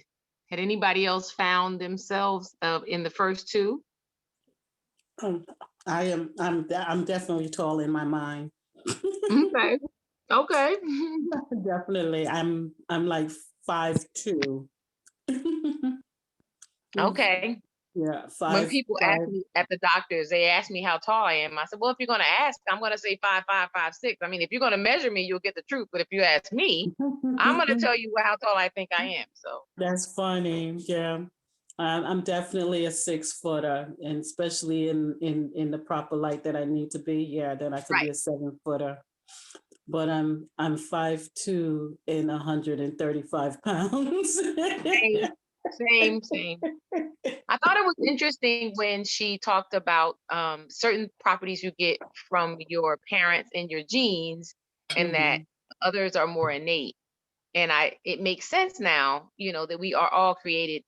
Obviously, if we're short because we come from short, or tall or what have you, I have certain predispositions to health conditions because two matters got together and made a matter, So I thought that was good insight. Is that Barbara? She back? I know we're all looking. We're looking at the door to see who entered. Yes. It's Barbara. She's back. Hello. Hi. Internet in Belize. I apologize. Okay. What was the last thing that you all heard? Pitta, you were telling us about the properties of Pitta. Okay. All right. Let me share my screen again. What I missed while I was gone? Well, we two short people talk. Well, vertically challenged people talked about how we think that we're tall in our mind, and we talked about how you said we have certain qualities and characteristics at birth. Yeah. Although they may not be intrinsic. We tried to stay on cue. Teacher. Good. I love it. Okay. Can you see my screen? We can. Yes. Okay. So that is accurate about Pitta. Kapha individuals tend to have more bodily padding, a little thicker in stature, rounder faces, larger eyes. They tend to move a little slower, don't like too much activity. And if they're out of balance, may experience some fatigue. Pitta and Vata, when out of balance, too much activity as well. I'll go into more of that as well further on. So just listening to that typical description, do you have a guess at whether you might be Vata, Pitta, or Kapha? You can put it in the chat, what you think you might be, and if there's a clue that told you what that was, or you can just shout it out.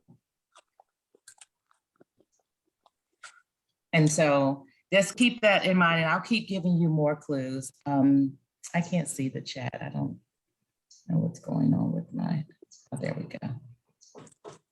Okay. Barb, can you be a combination? You can be a combination, and I'm glad you said that. I am a Vata Pitta combination. We call that dual dosha.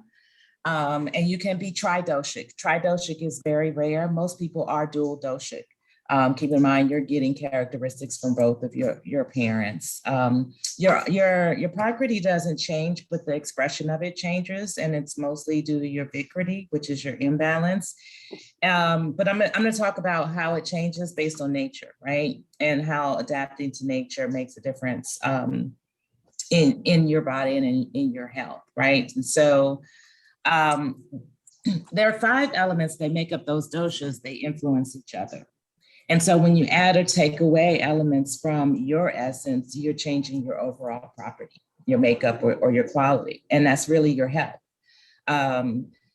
So as an Ayurvedic practitioner, we know that the things that you eat or what things that you do will increase or decrease the predominance of a function in your body or your dosha. And that's really what impacts your overall health. I'll say that again. There are things that you can do or things that you can eat that will increase or decrease the predominance and function of your bodily systems and tissues, which it will impact your overall health. Okay, you can think of that if you are experiencing a deficiency or an overactiveness in a particular area. And this is the principle of like or opposite, in effect, being our guide. And so we can determine both the cause of a disease and the appropriate treatment by adapting to our environment in a way that will increase or decrease the presence of these elements in our bodies. And so recent studies have shown that there are 3 basic governing principles in Ayurveda called the doshas that are correlated with these groups of genes and your physical function. So I know that the colon has to do with vata. And so if you come to me and you're expressing some symptoms related to constipation or insomnia is also vata. Think about air and movement and being disturbed all the time. That's dryness in the stool, and insomnia is not settling. And so these are symptoms associated with air and space. And just like air is dry and always moving, to alleviate this, we would introduce foods or an activity to promote the opposite, such as liquid or oil into your diet, or advising you to reduce activities or movements. And this is probably the most important concept in Ayurveda. And I'm talk about this a little more when I get to the treatment aspect. So is there anybody that saw themselves as vata? I'm just curious. I didn't hear the pitta, what the characteristics other than being tall. What were the other ones? You're quick in action and in thought. You might be a quick learner, but slow to recall. You have a little bit of fieriness in your personality. You dislike warmth, and in vata, you will dislike cold environments. And this is kind of where the dual dosha piece comes in. You know, I'm mostly vata. I can't tolerate cold environments. I have to live in a warm environment. But also I have to be very careful about my diet and not eating too much warm and heating foods because I live in a warm environment. And so I'll explain that a little bit more. But if you're vata, things like sesame oil will benefit you, and that you can add to your diet as well as use on your skin. Okay, so how does treatment work? And so if you have a symptom and you go to an Ayurvedic practitioner or want to use Ayurveda, the first thing a practitioner is going to tell you is that it's about behavior change. And it's also holistic, okay? And that's really one of the things I appreciate about it, because there's lots of options to wake up that inner intelligence, to get your body functioning how it should be, because that's really the goal here. Your body can heal itself. The foods and herbs and the things we take into can inspire your body to do so. And so your treatment would be holistic, including changes to your environment near and far. And I'll give you an example. So the sun rises from the east, the energy flows across the planet from east to west. During the day, between 10 a.m. and 2 p.m. and between 10 p.m. and 2 a.m. are what's called the pitta time. And these cycles roll, just like the sun rolls. 2 to 6 p.m. is kapha time of day, and 6 to 10 p.m. is vata time of day. And so you should be doing things based on the time of day where, from a holistic and nature standpoint, is moving. You should align yourself. Because if you're not, if you're doing pitta activities, if you're eating and trying to digest food when the sun is not at its highest, that's contrary to nature. The sun is heating, it's Agni. Agni is heat, it's fire. And we want to be doing those activities at the same time of day. Environment, you should be eating foods that are plentiful in your environment. If you live in a cold environment, if you don't get citrus, don't eat citrus in the summertime so much as you would in an environment where it's plentiful. Nature elements are always moving and always flowing. And when we can eat what's around us, we're eating what's plentiful to bring our bodies back into balance. You're not going to eat the same things in the summertime as you eat in the wintertime, because that's not what your body needs. The temperature has changed. I could go on and on with different examples about environment and nature. But in Ayurveda, the focus is alignment to nature so that your body is functioning at its most optimum capacity and that you're not congruent to the energy that's flowing around you. Keep in mind that law of similar and opposites, okay? Think of light and the impact of light on your mood. How many people feel down in darkness or in the wintertime? Yeah, and seasonal affective disorder is a real thing. And it's because the angle of the sun, and people in northern environments feel it more than people that live in the tropics. Okay, if you suffer from depression and it gets worse in the wintertime, really think about the temperature you're in and the exposure to light that you're experiencing, and the foods that and your digestion. Okay, so light energy falls under pitta, and it's fire and energy. Okay. Any questions about environment? Has anybody seen themselves shift a little bit when you change living environments, change your routine day to day? You got to get back on schedule, right? Yeah, I think it's interesting. Yeah, I didn't have absolutely. Sorry, go ahead. Go ahead. This is Latifa. Hey, definitely when it comes to change of environment, I have really noticed a shift. I'm in Mexico now. So I already deal with depression on a daily basis, but it does, like Barb said, get a lot worse during the winter months. And I was actually bracing myself for it to happen now because I'm used to it. But now I don't feel it's not heightened. So there's definitely something with the shift in environment. Thank you, Latifa, definitely. Environmental is also, exposure to toxins, because your body has to digest that as well. And then seasonally, it's good to detox. And I'll talk a little bit more about that later as well. From an environmental perspective, there's also an aspect of your living space that makes a difference too in how you sleep. You've probably heard of feng shui. Well, there's a similar aspect just related to nature, and that things like the way that you enter your house, you should enter your house from the east. You should also sleep with your head facing the east versus your feet. And that's the way the sun's energy flows, and you want to align your body to that. So if you're having problems sleeping, maybe assess the way that your head is pointed at night could make a difference in your restfulness. Behavior. So your individual lifestyle, and in terms of diet, digestion, and routine is also part of treatment. So what are you eating, right? And not necessarily in terms of your caloric intake or your vitamin value.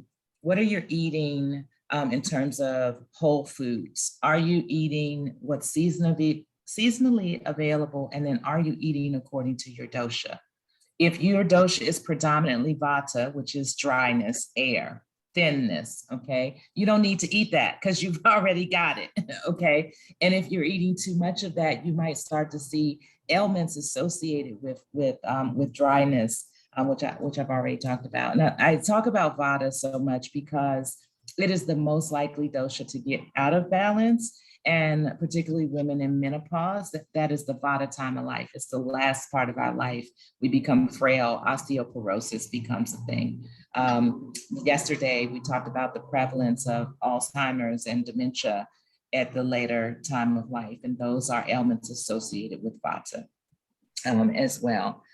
So in behavior, we want you to eat according to your dosha. We want you to use the best herbs for your digestion, including digestives like ghee, which is oily, it's unctuous, it keeps things flowing through your system so you're not fogged. And then in terms of routine, moving during out the time of the day that is in accordance with nature.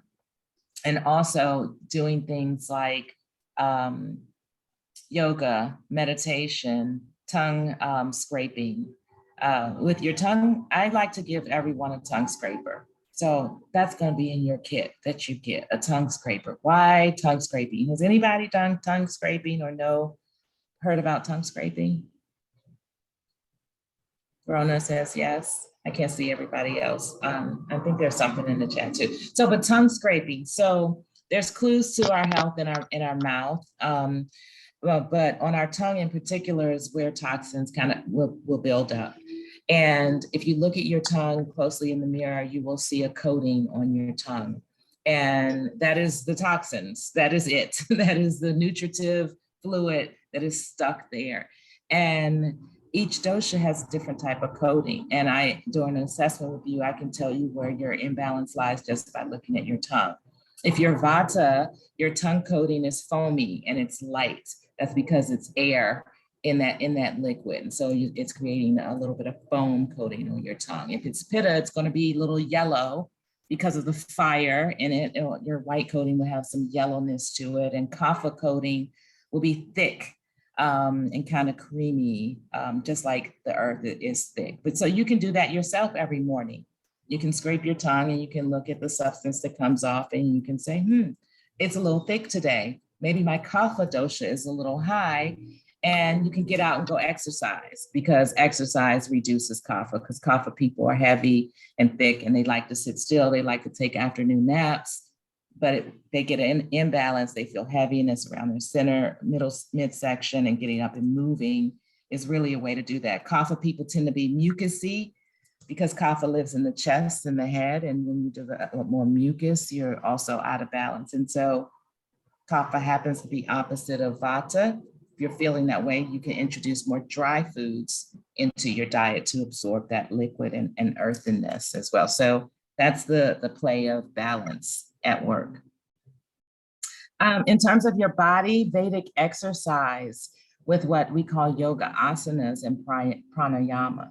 So I know you guys have heard of yoga, but the Vedic exercise and yoga asanas are a little different in the Ayurvedic space. We don't do stretches beyond your point of ability. And you will hear yoga encourage people to do that. Each time you fall into the movement, you go a little further. But in the Ayurvedic space, we stop at that point of discomfort because that's the consciousness, that's the intelligence going to that part in our body. If you bend over and you feel a pain, or you feel a presence of energy in your back, you stop and now you're thinking about it. So your body instantly is starting to heal itself in that way. You do the breath and it starts to energetically work on healing. There's a series of asanas that are designed specifically for digestion. Things like headstands, head to toe, not so much downward dog. There's some cat-cow positions as well. But that's a recommendation as well that can help with digestion. And then last is the mind. And so it would include meditation or some type of practices to help you emotionally prepare for good health, right? So just imagine if you had, let's say, rheumatoid arthritis, and maybe you had something else, maybe you suffer depression or whatever. I'm not going to be able to tell you to change all of this stuff right away, right? You're not going to change your routine. You're not going to start to add herbs to your food. You're not going to stop eating meat. You're not going to stop using the microwave. You're not going to hide your frozen food and your canned foods, because all of those things are causative factors for health. But you need to do that, right? And so you need some strength, you need some encouragement, some support to make the behavior change. And so I would start with mind and meditation. And like Alicia said, the journaling practice or transcendental meditation to help you clear your conscience, so that, you know, if I say you need to eat warm fruit and eat warm fruit only for your breakfast, you don't look at me like I'm crazy and say, no, I'm hungry. Or if I tell you to stop drinking coffee because the caffeine is destroying your microbiome, you are at peace because you've meditated and you can make the change because your mind becomes strong. What questions do you have about that total holistic approach? Has anybody tried this before? There's some stuff in the chat if you want me to read. Yes, please. Yes. Kimberly said SAD is why she moved environments. And then Kimberly said, and she also said that it makes a huge difference. And then Latifa talked about why yin yoga is so important. Latifa, do you want to say more, yin yoga? Sure. It went with when you were talking about the asanas, traditionally, how we will say to, you know, breathe into a space and go deeper. But with yin, you don't do that. You allow gravity and time to let your body stretch, and you stretch from the inside out. So even though most people think yin is either boring because you're sitting in a pose or just slow, it's actually really very important. And it goes directly with what you're talking about with Ayurveda, just allowing the body to stretch itself out without forcing. So it's just right there along with what you were talking about. Yeah, very good. Thank you. Any other examples or ways that you all have tried to make changes in the environment? Kimberly, I see you moved, you're sad, you've seen progress in that area. Behavior, body, does this make sense? Not make sense? Yeah, I'm actually shopping around the planet trying to decide where I'll be moving to. That's what I've been doing for 2 years, because I know where my energies are. And I think I'm Vata dual and some, you know, also.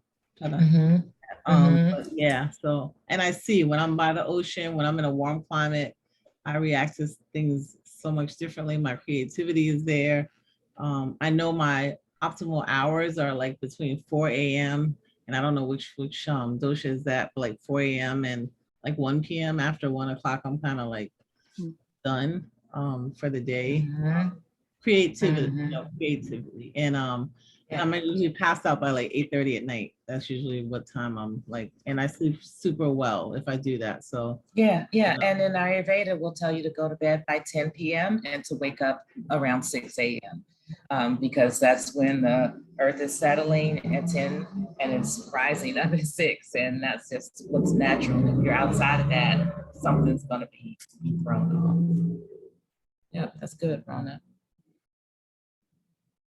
I sped through that really, really quickly. I was trying to get through the time. So I hope that you were able to take it all in. I didn't talk a whole lot about foods and herbs in particular, but I think you get the concept of creating balance and shifts in your body with any action. And really that's what it is. And so, you know, are you stuffy and constipated? Maybe add a little cinnamon to your tea. Cinnamon is a diuretic. That's a herb, you know, keep you going. Drink hibiscus tea in the wintertime. sorority, which keeps things going. So all of the herbs, fennel, coriander, cardamom, cumin, all of the, fruits, apples, pears have those elements in it and can help support your physiology. So any last thoughts or questions? I have a question. This is all very interesting to me, and I've dabbled in it before, and it felt overwhelming. But now it seems a little more clear, and I'm like, oh, now I want to know more. Where do I find more information? Very good. That's what's up, Jaden. Thank you.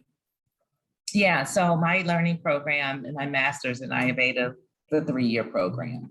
So it's not overnight, and it's intense and focused, but I've learned so much going through it. I understand the challenge in Western medicine, that no one's teaching us how to take care of our bodies, how to treat, really prevent illnesses. In Ayurveda, we can identify illnesses earlier than a doctor can. A doctor needs to see symptoms. In Ayurveda, we don't. We can read your pulse, and we can feel, I should say, based on the qualities of your pulse, where a blockage might be in your tissues, or also where you might have an increase or decrease in your doshas. And so I use 3 fingers to take a pulse on your artery vein, not the radial vein.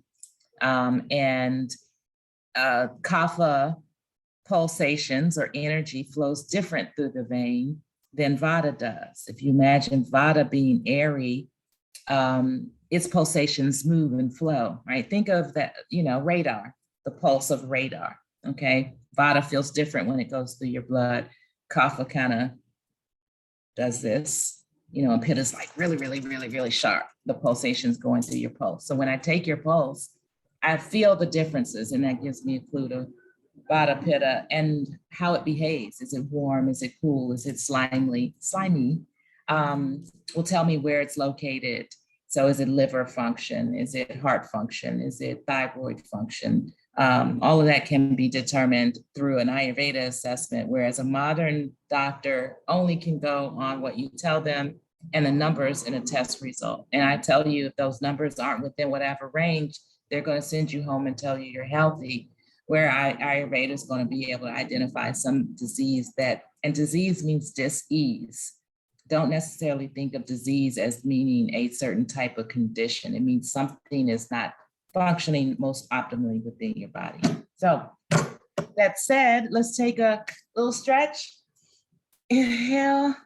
I hope you guys ate and did something to restore your soul during that time.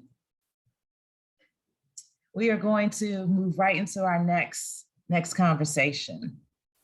Are you guys ready for the next conversation? Y'all got quiet. Open up the cameras for just a moment. Can you guys open it up? Let's see some smiley faces on our breaks. You don't necessarily have to talk. It's a safe space. Hey, Tifa, I see you. Carlisa, you off the hook. Hi, Lead. I love these big smiling faces. See you later, Jaden. We'll join you later. She's stepping out. Okay, so I'm excited about our next topic, superpowers, self-love superpowers. We have Coach Reg with us, which has been really good.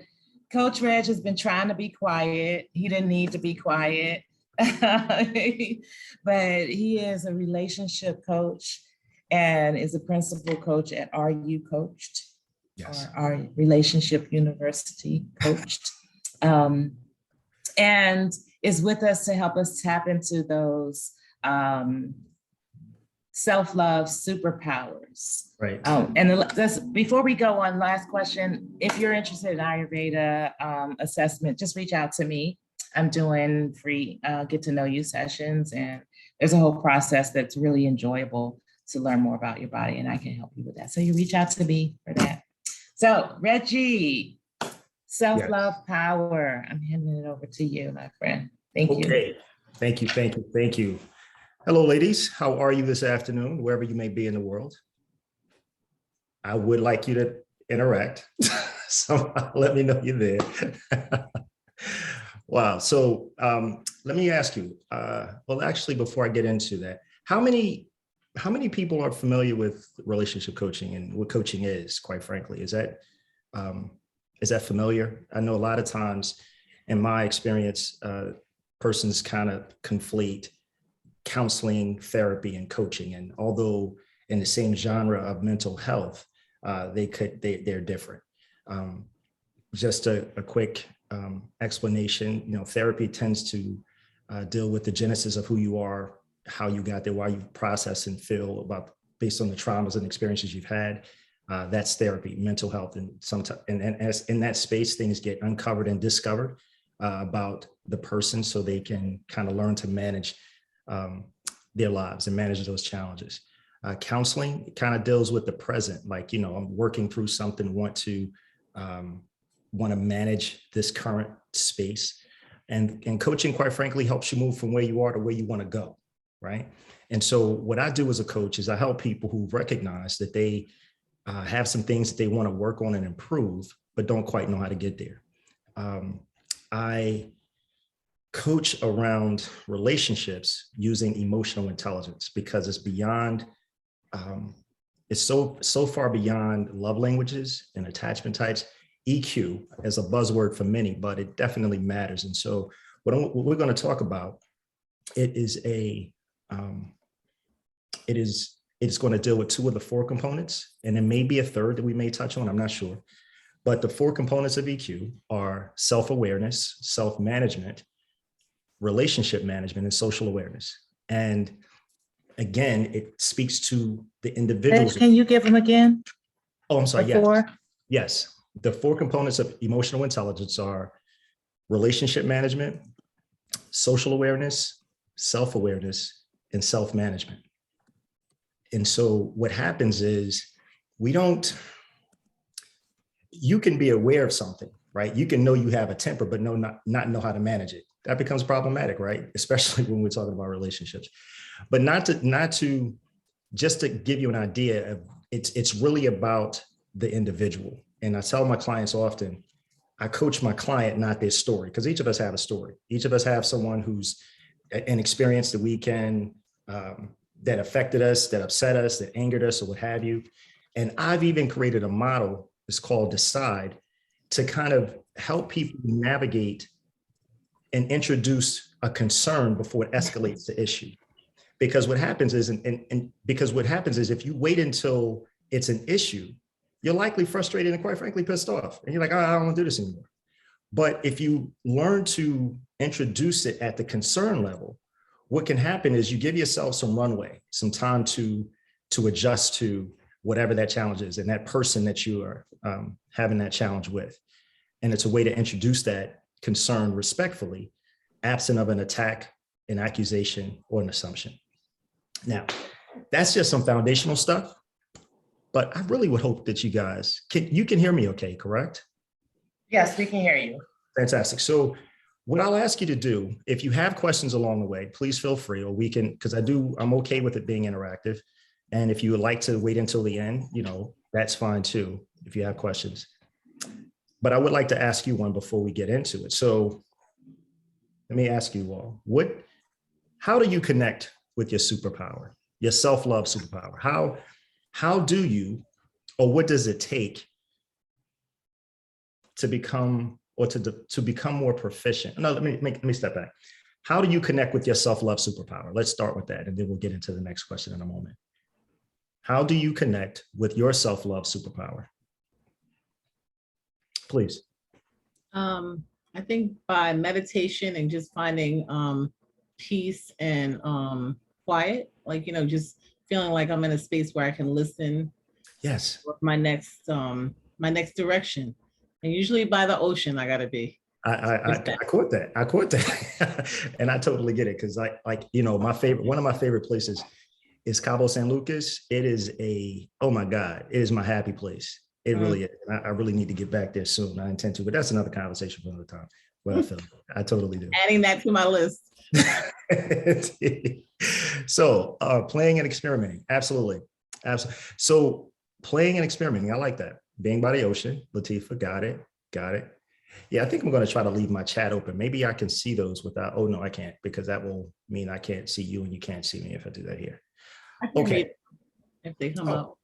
Okay, excellent, excellent. So what I like to do is kind of share 5 things that I believe will help you develop or become more proficient with developing your self-love superpower. And the ways that you mentioned, there's nothing wrong with them. Let me be very clear. These are just 5 suggestions. As a coach, it's not about an opinion. It's not about advice. It's something to consider. And so I'll offer these for your consideration and invite you to consider them, quite frankly. But before I do that, it's something that I want to be very clear about. When we as people, but since this is a women's retreat, ladies, when you are clear on your value and worth, your choices and decisions will reflect such clarity. Conversely, when you're less clear, the same is true.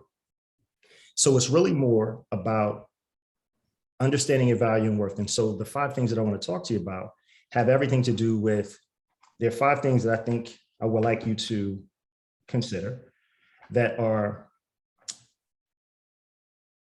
you can know, be, and do. The first is know that you're capable. We're talking about self-love. So this is how you see you, how you think about you, how you approach things that are challenging.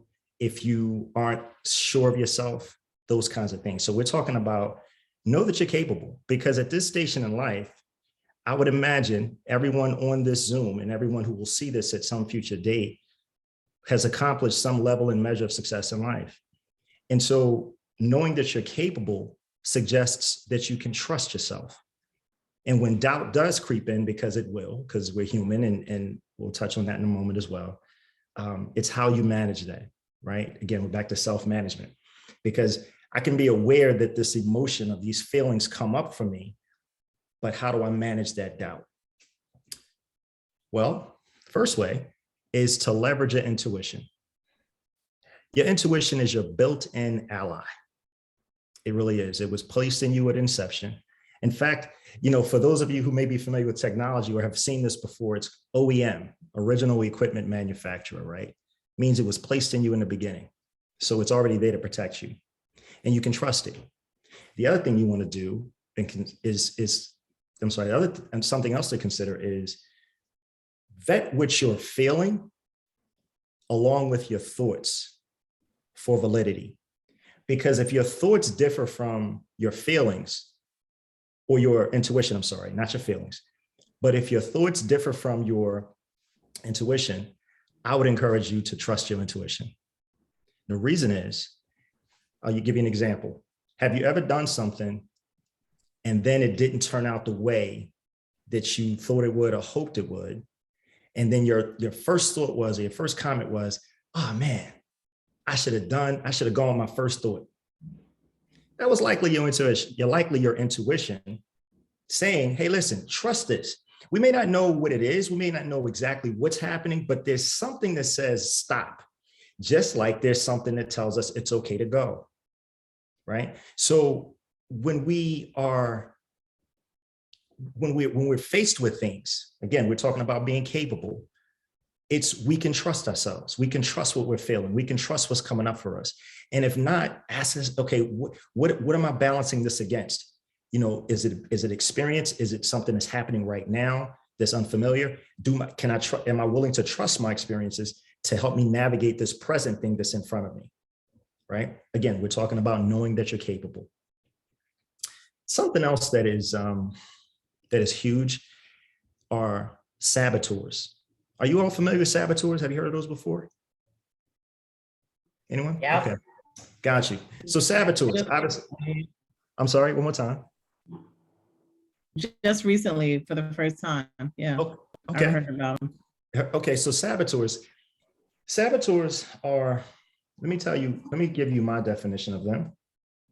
And then we're gonna cover a few more, okay? Saboteurs are thoughts that inform your brain to take actions that do not and will not serve you. Your sages are your champion, and they are thoughts that serve and inform the saboteur to stand down. What do I mean? When we are talking about saboteurs, we doubt. That's that self-doubt part, right? We're talking about sabotage. I'm not sure about this. Should I move forward? It can be with a relationship, obviously. It can, in a relationship doesn't necessarily have to be romantic. It can be parent-child, it can be sibling, it can be friend, it can be whatsoever the type of relationship. And what happens is it's our thoughts that's saying, I'm not sure if I should. Or I don't want to say this because I don't know how it's going to be received. But the problem with that is it's at your expense. Your sage says, no, say it respectfully. It's going to be okay. Because last night there was a discussion on boundaries. And if you're not willing to honor your own boundaries, how could you possibly expect someone else to? But a saboteur may try to convince you that I don't say nothing and just continue to accept and allow behaviors into your life, into your space that don't serve or support you.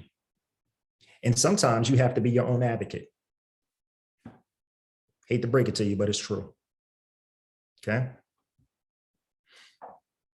So what I did was, and I want to share a few, actually 5. And again, I'm coming to you from a relationship perspective, but I hope that you hear, we're talking about not so much if you see yourself in this space, but there may be experiences that you've had that you're like, man, I have seen this or experienced this. But again, we're talking about saboteurs. So there are 5 that I want to share with you that are not exhaustive, but it's just 5 that I thought that would help. The avoider. You've seen this one. This saboteur avoids conflict when she views it as confrontational, would rather not acknowledge the elephant in the room. Ever experienced that? You know it's something you need to talk about, just kind of weighing on you. It's been there, the tension is thick, you could cut it with a knife, all these metaphors, right? Just like the elephant in the room, all these things. And the avoider is like, well, I'm going to continue to stave this off as long as I possibly can. And the reason is, it's not because the thing is that big necessarily, but it's how big we've created it in our minds. And we've made it more than it is. And it may just be a conversation that you introduce, a question that you ask that can cause that elephant in the room to be diffused. But it requires courage. Hey, Reg, can you give us some examples of that? I feel like this is part of our conversation we had last night a little bit with boundaries, right? Yeah. Yes. And also the menopause conversation. Because when we talk about prompts and how to have conversations last night. Yes. And I guess my question is, am I sabotaging myself if I'm choosing not to communicate? Maybe there's an elephant in the room, but I'm doing it because of the reasons we talked about last night, because of the expression, the straight shooter, it's gonna hurt when it lands. This person is gonna think I just cussed them out, even though I just told them their socks were brown. Right, right, absolutely. Yes, come on. So what are some communication tips or things we can do to make sure we're not creating an elephant in the room, and that we're loving ourselves and we're bringing those things to the forefront that need to be brought there? Great question. So the first thing is, it's the awareness and the acknowledgement that there is something that needs to be discussed. So the way that you can help to diffuse that feeling or to quell that feeling of the elephant in the room, or that there's this intention here, is to be proactive and to ask a question, or to say, listen, to your person, or to whatever, to the person, listen, I like to get your thoughts on some things, because I've been noticing some things and I wanted to share mine, and I would love to hear yours, right? Because now I'm not attacking you, I'm inviting you to the conversation, because I want to let you know what I see, and then I want to learn from you if you're seeing the same. And hopefully in the course of it, what we conclude is that, man, all we had to do was say something. This wasn't as bad as we want, because sometimes we create these mountains for ourselves that really aren't out there. And the person just wants somebody to, they may be like, God, I'm glad you said something.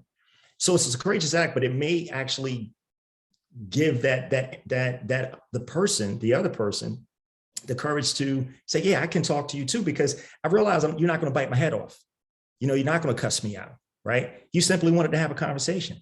And I think here's something that I would encourage. How many of us have heard this before? Either you said it or someone said it to you. We need to talk. Does that land on your ear like you're comfortable, like, oh man, I can't wait for this conversation? Or you're like, oh, darn, what has happened now? Come get your talking to. Come on. Exactly. So it creates this defensive, automatic anxiety, exactly. Because you become more defensive and you're not sure. You go into, not so much defensive, but you go into protect mode. Like, okay, what does this mean? What's going to happen? What did I do? Is there something wrong? And I think if we can ask questions differently, much like we did a moment ago, when there's something that you want to discuss with your person, by asking for their thoughts, what you're saying is, I respect you, I respect what you think, and I want to hear. Because your answers will inform me and how to interact with you more successfully. I talked about emotional intelligence. That's a relationship management component, right? Your self-awareness, you recognize something was there that needed to be discussed. You recognize what was coming up for you in terms of how you felt about what you were noticing. And you managed it by saying, I'd like to have a conversation with you and get your thoughts, because there's some things I'd like to share and I want to hear from you as well. Does that make sense? Yes. Does that answer your question, Big? Okay. Mm-hmm. Thank you. You're welcome. Next, the restless saboteur. She bores easily, can easily be on to the next, because she seeks excitement and variety, and rather than comfort and safety. So then you have to ask yourself a question: what are you afraid of, right? What's your concern? If that's who you are, if that's how you're floating, if that's how you're moving through life, not really wanting to be connected, it's like, I don't want you to see me. It begs the question, what are you, I'm not going to say hiding, but what are you concerned about becoming exposed that you'd rather not be? Because you figure if you're moving like that, the person doesn't have a chance to really get to know you, to connect with you, right? Comfort and safety. I mean, I think we want it. Listen, one of the things I find with clients, men and women, is that, and I hear this so many times from men, we should, not from men, but women have said to me that men have said to them, we should have talked more. When the relationship is over, it's done. We should have talked more. That sounds fine, because some women, communication is important. Communication for some women allows them to feel more connected to their person.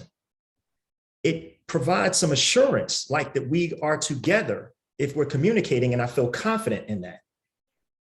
My gender, we're not so communicative. So we just kind of leave it there, right? We should have talked more. And then you got two questions: about what? And then you say, say a woman may say, I would like for us to talk more. It would give me more confidence in us if we talk more. Man says, hey, that ain't my thing. I'm not the best communicator. And it just dies right there. Here's what I will submit to you and ask you to consider. When someone says, I'm not this or I'm not that, ask them, what are you willing to offer? What are you willing to do? Let's start with something versus just saying nothing is acceptable. Does that make sense? Mm-hmm. So again, it's how. It's not enough to say we should. It's how do we do it? How do we do it? The next saboteur, hyper-rational. This saboteur shows up as intellectually superior with a low EQ, which means they're not moved by emotion, but by logic. This is how it goes. This is what we're doing. Hey, can I just tell you, feelings matter. My gender has them, and we know your gender has them, okay? The challenge is we have two things. When we have experiences, there are two things that are happening. The one thing gets talked about is the thing. And typically, and this is just what I have experienced. This is not about a gender. This is a statement, because I'm gonna get to mine in a second. When you have experiences, for man, it becomes the facts. These are the facts. The woman has some emotional thoughts around it, likely. Immediately from that experience, they start and they linger until addressed. The man is like, what's wrong with you? Here's the problem. He had feelings too, but he just suppressed them and kept moving. And then when you're still like, hey, what's going on? He's like, what's going on? I thought we were over that. It never got dealt with. We had an experience and we had some feelings that never got addressed, and they were happening all along. And I ain't feeling you right now. Excuse my good English. So we have to learn to pay attention to, again, emotional intelligence. We're talking about self-awareness. This is, again, relationship management, recognizing that, hey, you know what? I said something that may have been sharp to her. I said something to him that may have been sharp. Or your person, whoever you love, you love. It's no judgment. So regardless of your preferences, this is not, I'm just saying gender for the purposes of the example. And is that we choose to pay attention to one another, not just the experience, but then also dig a little deeper and ask the question, what did you feel about that? Because why is this important? Because it informs the hearer. How do I deal with you better? How do I interact with you better? How do I treat you more kindly, more considerate, more respectful? I'm more aware of you. Hear me. Before you become emotionally, my gender to you, before we become emotionally connected, we first are emotionally drawn. This thing got steps to it. You're drawn and then you're connected. When you're connected and you're talking about managing, now I'm concerned about your emotional well-being and you're concerned about mine. Saboteurs, our thoughts, inform our choices. And we have to ask ourselves a question. When these saboteurs, these negative thoughts, or less than positive, however you want to say it, thoughts come into your mind, ask yourself a question. Is this productive? Is this constructive? Is this going to serve me or my person? It's a quick way to talk yourself down before you just act. And don't take for granted that your person understands this. Ask them how they feel. Explain to them how you're feeling. You know, when I first started coaching, I used to work with women alone because I used to think that this type of messaging women should hear from a man, coaching them around their value and worth. So they would never falter when that space or question themselves or give into certain things. And what I kept hearing repeatedly, and I'm not going to lie, I was a bit resistant to because I just didn't get it, but that's how we go, a little slow sometimes. But what I've recognized is that I kept hearing is women saying, men need to hear this too. And that's why I work with men and women, because it's about relationships, people. No matter who you love, we're talking about how you relate to one another. The pleaser. This saboteur considers everyone else's feelings before her own. She seeks acceptance and approval from others through assistance, helping or solving problems, and even uses compliments to gain favor. Want to be liked. I don't want you to be disappointed. Listen, everybody. Is that the saboteur or the pleaser? Which one? Because you said saboteur. No, but did it the saboteur. That's a pleaser. Yeah, a pleaser. Oh, okay. A pleaser is a saboteur. Yeah, because here's the problem. When you're a pleaser, it's going to likely be at your expense because you're wanting to please someone else and you don't check in with you about how you're feeling about the thing. Doesn't mean you shouldn't do it, but just make sure you're doing it because you want to, not because you think that's going to be well received. Is that fair? So, and I think someone else mentioned it earlier, and listen, it's a struggle. It is a struggle. Listen to me, folks. You know, we talked about this being a safe place, but you can go to my website and see the same information. So it's not like a secret, but I will share this with you that I've been married and divorced twice. And I can tell you that the reason I married each time is because I lacked the courage of my own personal conviction. Amen. I said yes to people because I was concerned about what they wanted and what they felt. And I at my expense, I didn't even consider me. Here's the good news. I'm out of that business now. We don't move like that no more. Okay. And if that was ever been your story, hey, there's no condemnation in this thing, right? I've given myself the grace. I've done the work to heal, because healing is a continual thing. You understand? It is not something that I've healed and I'm good. No, you just learn to better manage. It's the difference, because this is a continual thing, because the hurt didn't go away. Think about it. If I step on your toe and I say, I'm sorry, and you forgive me, does that mean the pain stops right away? It runs the course it runs, doesn't it? It's the same thing. It's the same thing. Wow. So let's talk about the stickler, last type of saboteur. The stickler is known for promptness, accountability, and being good for her word. She lacks patience when others are not as vigilant. Here we go. Say you show up to you have a date, an appointment, you're meeting someone, and it may not be a date, it can be family, it can be whomever. And the person that you're meeting is habitually late. You notice because you got a problem with it. And you're like, this person, and they may have a name that you call them that's not polite, and it's probably not the government, because you're not happy with them. Okay. So, but it's really a matter of recognizing, hey, you know what? How do I manage this? Now, something else, I don't know if B mentioned to you, but my book is coming out, and I'm not plugging anything. I'm just sharing, because I created a model that is called Decide. And the centerpiece of that model is predicated in design, which is the second D in Decide, DCIDE. And the reason design is so important is because it buys you two things. It buys you accountability and it buys you agreement. Here's why this is important, and why I'm mentioning it here with the stickler in this type of situation. Agreement. People ask me often, how do you know when you need an agreement? When you're frustrated. When you recognize that you're becoming frustrated, or when you become frustrated, it's a good time to introduce an agreement. You say, well, how do I get there? It's called a negotiation. It's called a conversation. Hey, listen, person who's continually late. I'd like to talk to you about something, because I really don't want us to get off to a bad start, or I'd like us to kind of work on. I like for us, not for you, because we're not attacking, accusing, or assuming. I'd like for us, if you're open to it, to work on kind of creating a new habit, right? You know, I understand that things happen. I understand that you can't control traffic. We can't control anything when we leave our homes to meet anyone. But if you're going to be late, do you mind letting me know?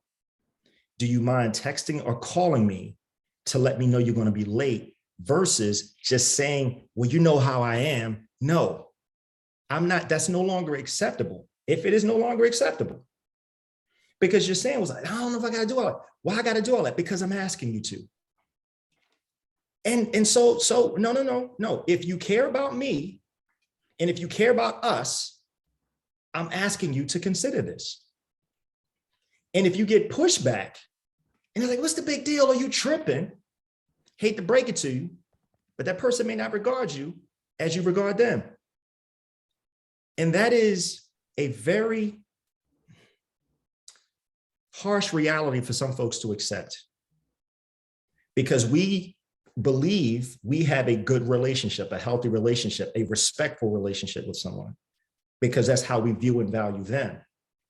But when you bring something to persons and they're not receptive to it, it's like, man, this is a different conversation. Now, I'm not suggesting that this is a hammer kind of a thing. That's not what I'm saying. You ask a question, you have a conversation. What are you willing to do?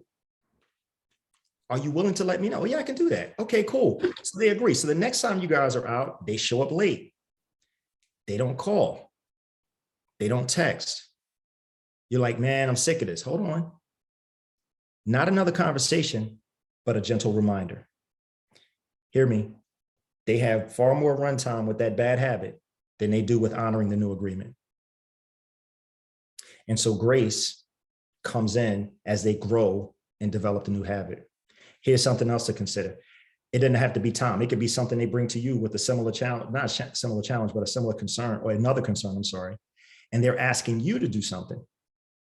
And you're like, okay, I'm willing to do that because I'm willing to negotiate that, right? I'm willing to do that. I'm willing to work on this new habit because it's going to strengthen us. That's why we do it, folks. This is not because, oh, it's just something cool to do. No, it's a reason. I know it sounds simple. I get it. The simplicity is the explanation. The execution, which is the E in my model, that's the work. Because it's hard to do it. Because let's be honest, we all got habits. Most of us aren't trying to, start like, oh man, everybody trying to, because I'm comfortable.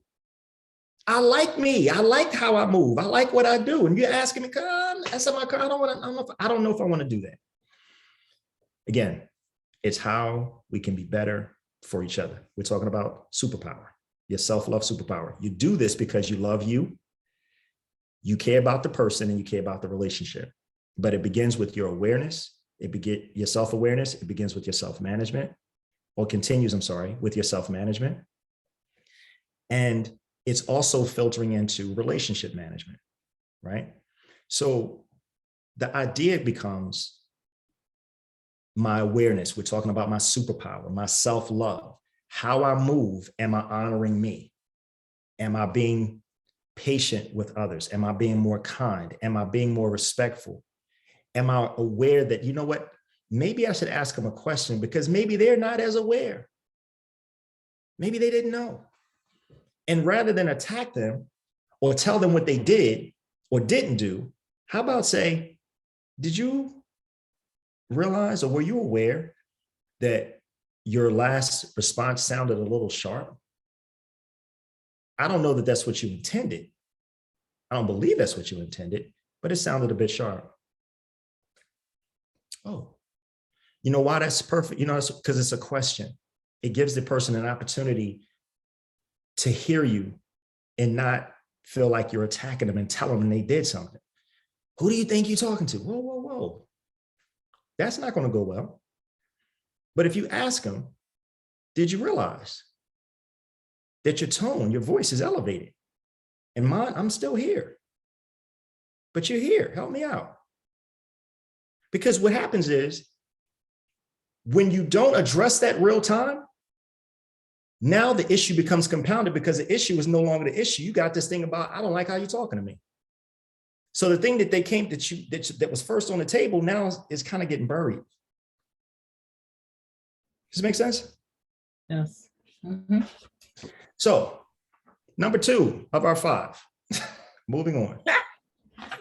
Know that you are competent. Ladies, you are a proven commodity. You've demonstrated the ability to make good decisions and choices. You've executed famously. Lean into those proven competencies and past performances. You did it. Yeah, that's why it's called past performance and competency, because you demonstrated them. Understand also too, competency supports the building of your confidence.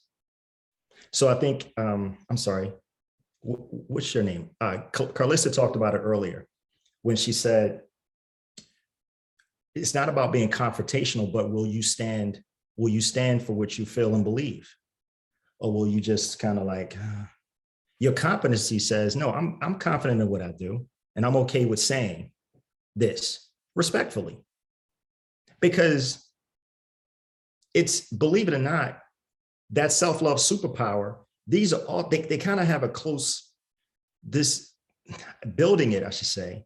This is kind of how you lead by example, because there are people watching that may not be as strong, may not be as courageous, may not be as confident, and you may be that beacon that they need to see. But you first have to trust it yourself. Saboteurs and the doubt. Commodity or competent? A proven commodity you are.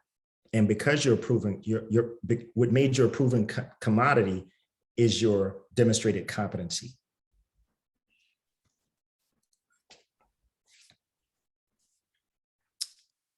Number 3. Be confident. Remember, you are enough and worthy of all things excellent. Love, kindness, and respect are how you should be treated. It's what you should accept. Anything less than that, we need a conversation because I need to teach you how to treat me, because I'm going to demonstrate how I want to be treated by how I treat you, how I interact with you. If I'm willing to respect you, I'm unwilling to accept less than that from you.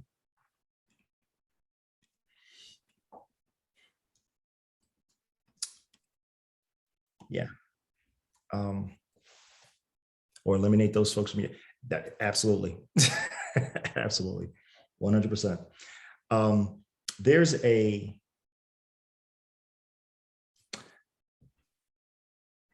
I was talking to a lady once, and she was sharing with me about a story that she had met this guy, and he came to her. He came to this event specifically to meet her, and he did so at the end of the event.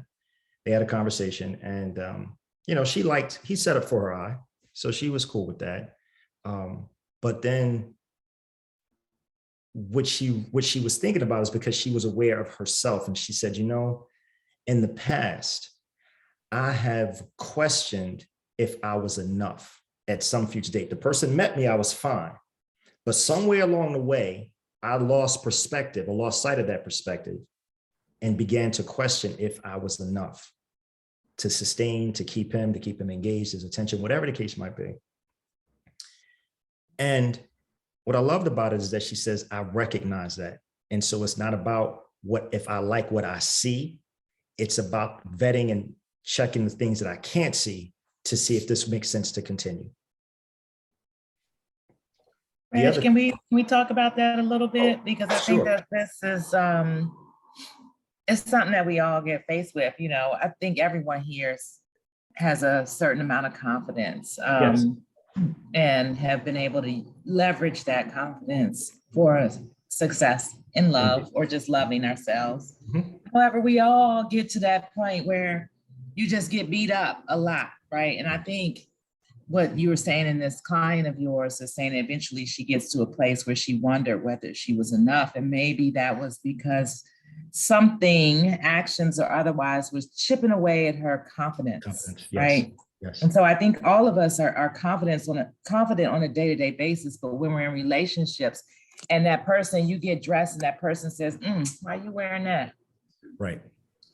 Or, I thought you was fixing, mashed potatoes and collard greens for dinner, but, or you just want them to reassure you and that they don't, you haven't communicated your needs or whatever. But there's these opportunities, these things that happen along the way, not good or bad, just things that force us into a place where we're just not so secure in what we're doing and how we're showing up. And so it's easy to say, be confident and know that you're enough. But when you're in a space in a relationship with someone that hasn't given you that grace or hasn't loved you back the way that you're loving yourself, you're I'm not gonna say you're stuck, but then you find yourself lacking almost because you do love yourself, but you're missing the actions, the ways to show your confidence.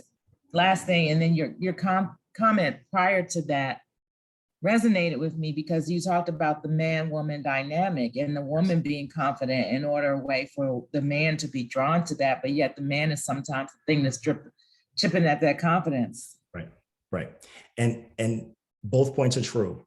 And so my response goes back to choice, right? In each of these situations, we have a choice, right? I had a choice when I said yes to two people that I shouldn't have said yes to. So, what I'm saying? So even in that committed relationship where you're living it daily and it's being chipped away, what we don't want to forfeit is our choice. We can choose to have a conversation. We can choose to introduce our concern. We can choose to say, hey, listen, here's what I'm feeling. I'd like for us to talk about this again. I'd like to get your thoughts. Perhaps you're unaware.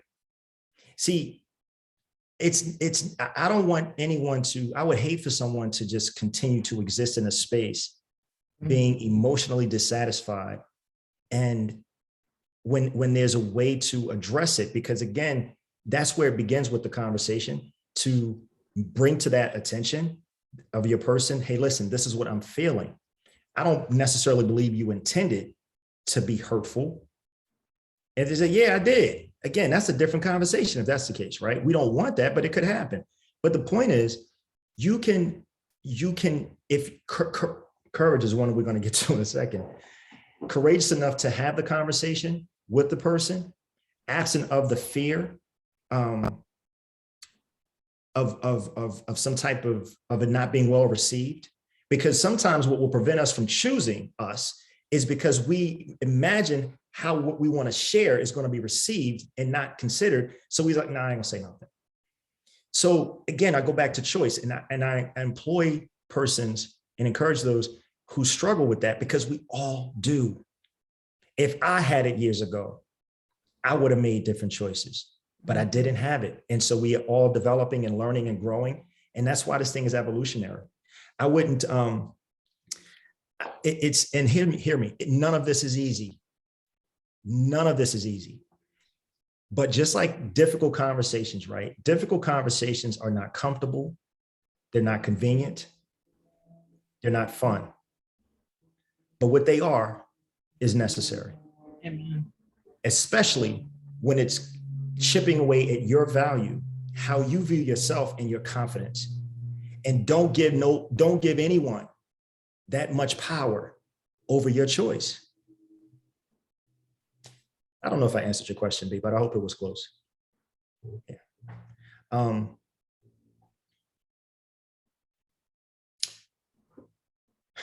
In all of this, ladies, you're the common denominator. Again, we talked about past performances, the body of work that is your life, your personal triumphs, your professional triumphs and successes. They all serve to support. In other words, if you know you can succeed in those spaces, don't you dare question yourself interpersonally. Don't do it. That's the thing. And be less, and so that person is, think about it, the person, like you talked about the man B who may be tearing a person down, chipping away her confidence, her self-esteem by saying sharp and curt things. Again, once that person's made aware and they continue that bad behavior, then again, that's a different conversation, because that's something to do with that person and nothing to do with you. You said don't give anyone power over what? I missed that last word. Your choice, to take your choice. Okay, thank you. You're welcome. And lastly, well, not lastly, I'm sorry, number 4 is be courageous. I know we've been kind of touching on confidence and courage, but yes, I'm gonna give you 2 paradigms. Read this book once called Feel the Fear and Do It Anyway. Remember that book, B? So in that book, it talks about 2 paradigms. One's a no-lose model, one's a no-win model. Simply stated, it's how you think about things. If you are a person who believes the glass is half empty, then you don't believe you can win, probably. No win says, why bother trying? I can't win anyway. I'm good. No lose model is half full. I got everything to gain and nothing to lose if I do this. I'm encouraging you to go with the no lose model when it comes to choosing you.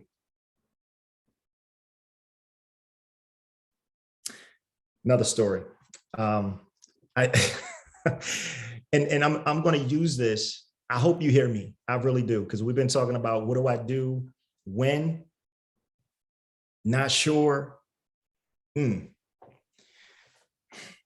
There was this dog who's sitting on a nail, and this guy is walking down the street, and in the distance he hears this dog yelping like he is in severe pain, like, oh my God, it's bad, it's really bad. As he gets closer, the yelping gets louder. The young man passes, the man's home, sees a guy sitting on the stoop with his dog. He passes the man's home, he comes back, he says, sir, excuse me. He says, sir, is your dog okay? He says, oh, son, he's fine. He says, sir, I don't understand. He says, I heard him yelping in the distance as I got closer. In the distance, as I got closer, it got louder. I passed you and I'm still, sir, I believe you, but what is your dog okay? He says, son, the dog is fine. He said, well, he said, sir, may I ask you what's wrong though? He said, he's just sitting on the nail. He said, excuse me? He's just sitting on the nail. Why won't he move? He said, it's simple, son. First of all, calm down. It's simple, okay? It doesn't hurt bad enough. And when it hurts bad enough, we change, which is why you don't ever give that much power to someone else's choices concerning you.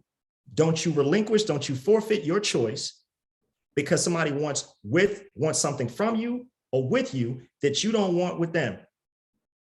If it's behavior, if it's whatsoever. A point is self-love, superpower. How do you connect with it? Choosing you, remembering to choose you, thinking clearly about things. If you don't have that clarity, work with someone who does. A lot of people refer to them as voices, VORs, voices of reason. That's my friend, that's my voice of reason. When I say that, that's someone who has your back. You know, you have confidence. Obviously in coaching, you're going to get that, but if you're not working with a coach or don't have access to coaching, what you want is someone who you know has you, who is your friend, who supports you, who loves you through your stuff, and you love them through theirs. That's who you know you can count on. Here's the other thing. We talked about intuition earlier.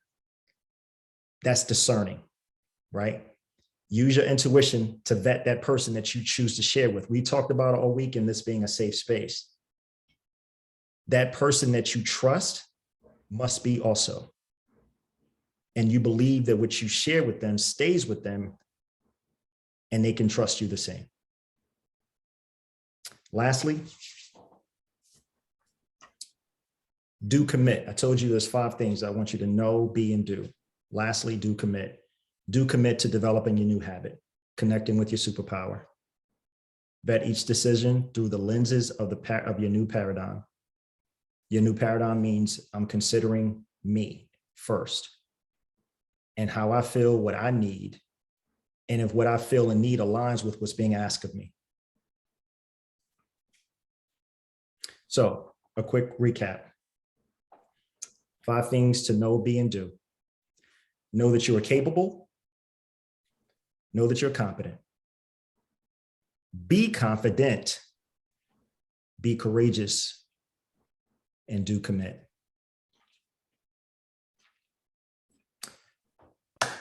Wow. Yeah. Hope it helps. Yes, that was very good, Reggie. It definitely helps.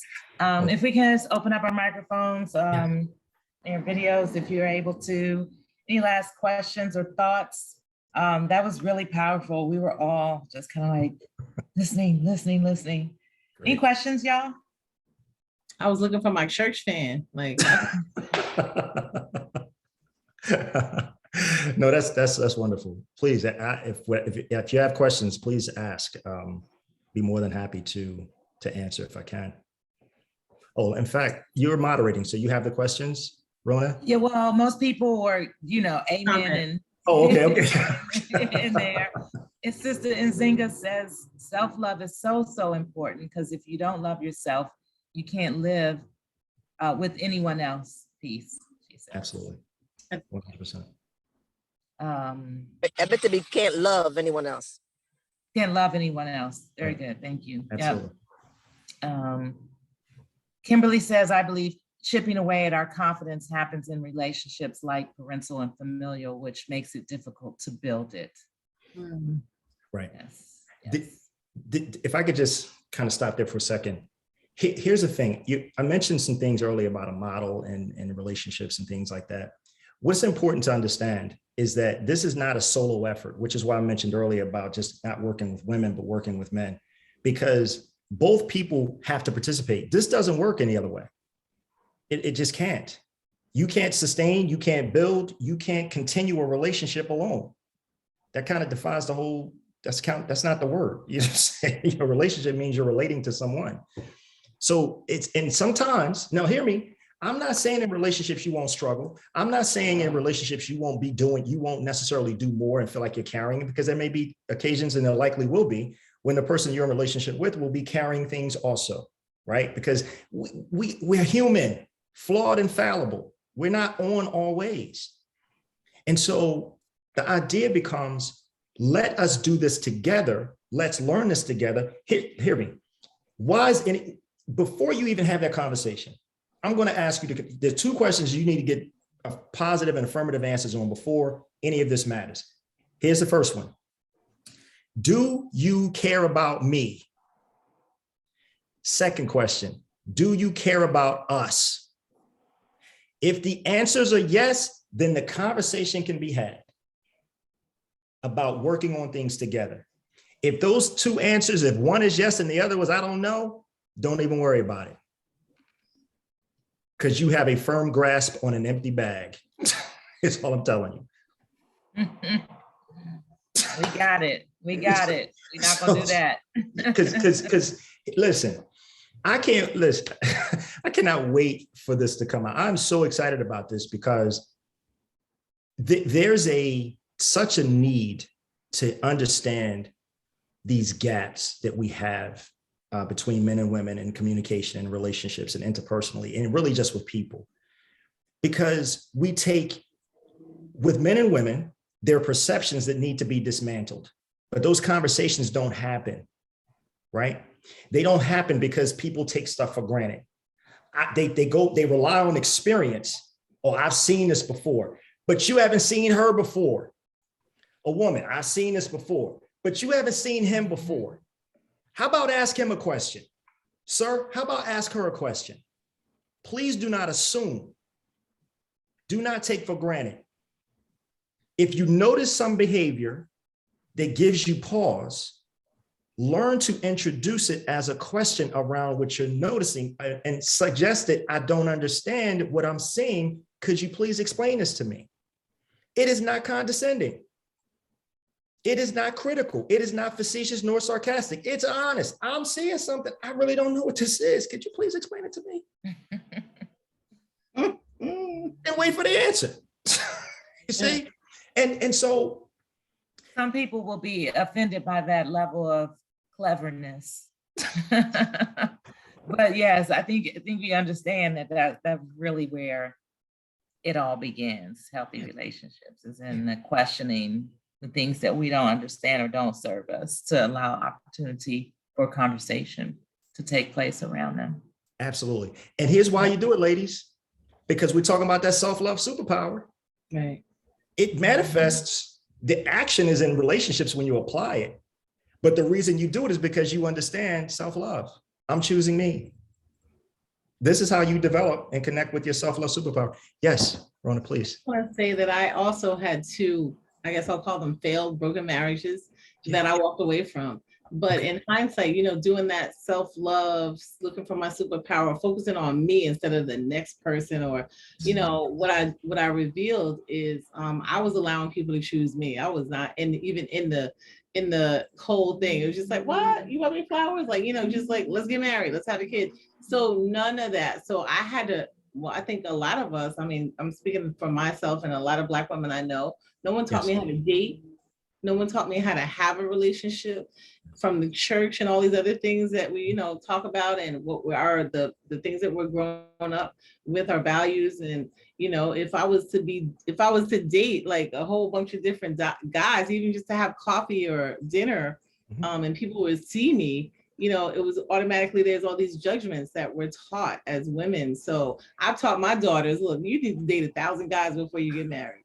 You got to sleep with them all, but I'm just saying, like, you need to be able to discern what works for you and what doesn't work for you. So like, learn from your mama, having gone through all of these other things. So yeah, so all this has been on point, and it's just, for me, it's so nice to know and validating that I'm on the right path. So thank you. Absolutely, you're more than welcome. I'm glad to hear, excited to hear that you're on the right path. I love that you have the clarity and around your choices, and you can share that and why. See, especially when you have children, you only want the best for them. Now, you can't live their lives, you can't make their decisions, because they're going to have to get their bumps and bruises just like we did, right? But the idea is to prepare them. That's all parenting is preparing them as best we can so they can become productive citizens in society. Now, what that all looks like at the end of the day is up to them, right?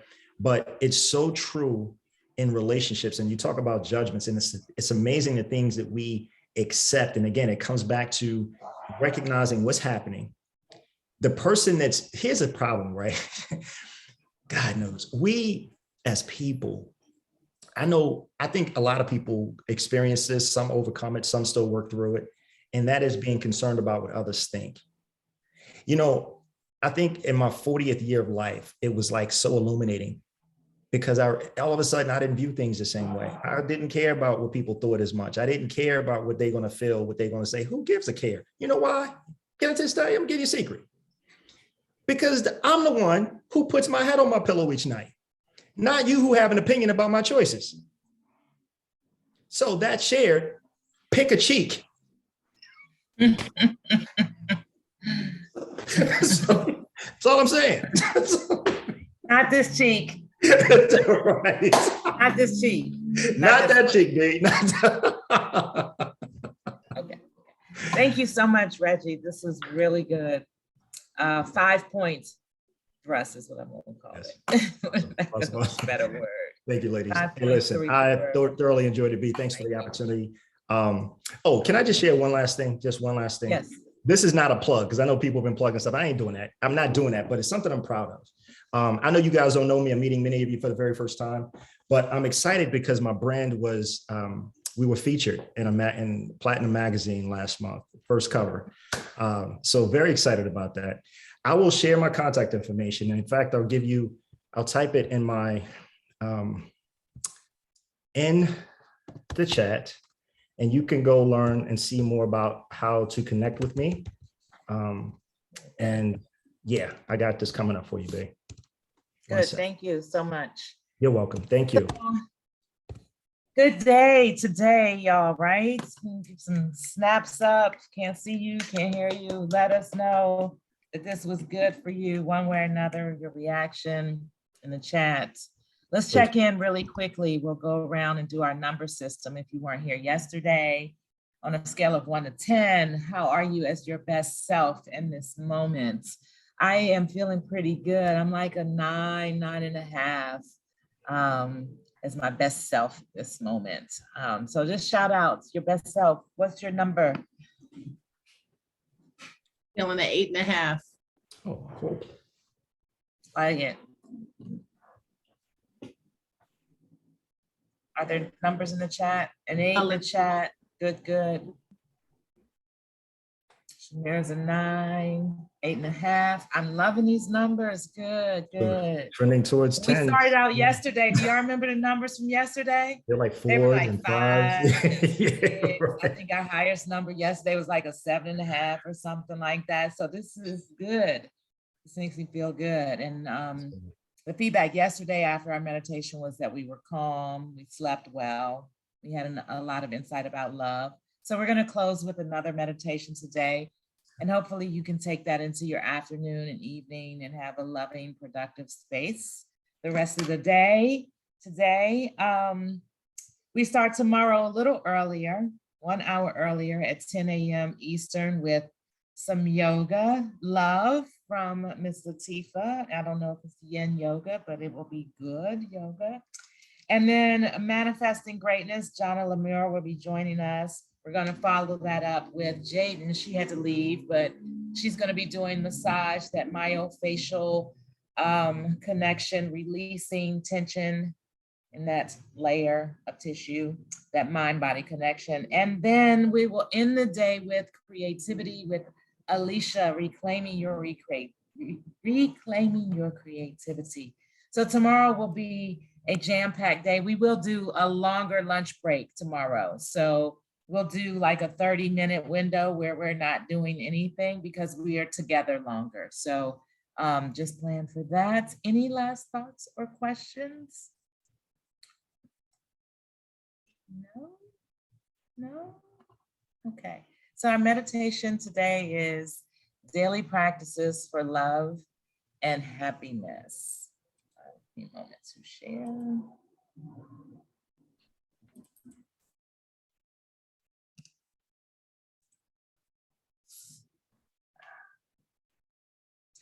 And then I will close out the Zoom right after. Oops, not share.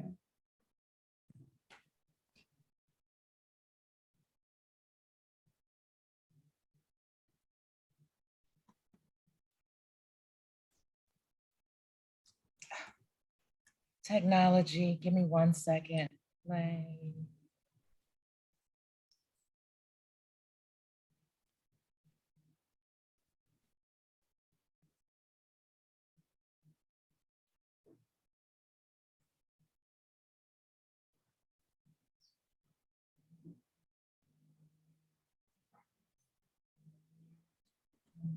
What are you all seeing? Your screen. Yes. Your screen. It looks like Ocean? A clip. Yes. But smaller, just in the file. It's not completely open. Okay, hang on. I don't know what the challenge is. I'm gonna stop it and then start over. I put in the chat while I'm figuring this out. I did put in the chat the link to the files from Debbie from yesterday. She provided a worksheet around the menopause symptoms and how to talk to your doctor and things like that.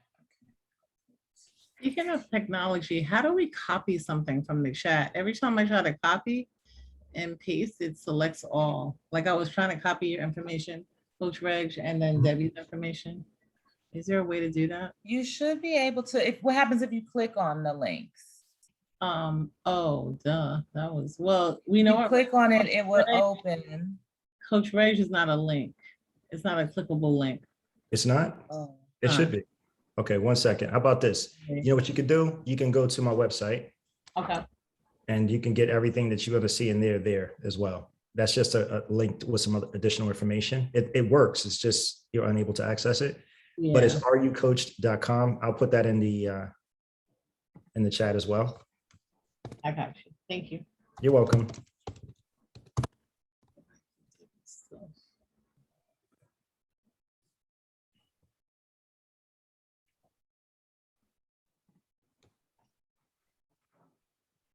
Okay, we're just going to do this one audio only this time. I'm sorry about the image, but you will be able to hear it. Practices for love and happiness. Okay. Daily practices for love and happiness. Each day, it can be very helpful to remember that we as humans all want the same thing. We all want to be happy. Everyone we meet and everyone we know wants to be happy. Everyone wants to be loved. There is no one who does not want love. Deep down, we all want to be loved. And deep down, we all want to feel connected with each other, with our community, and with all beings. We all want the same thing, to be happy, to be loved, and to feel connected.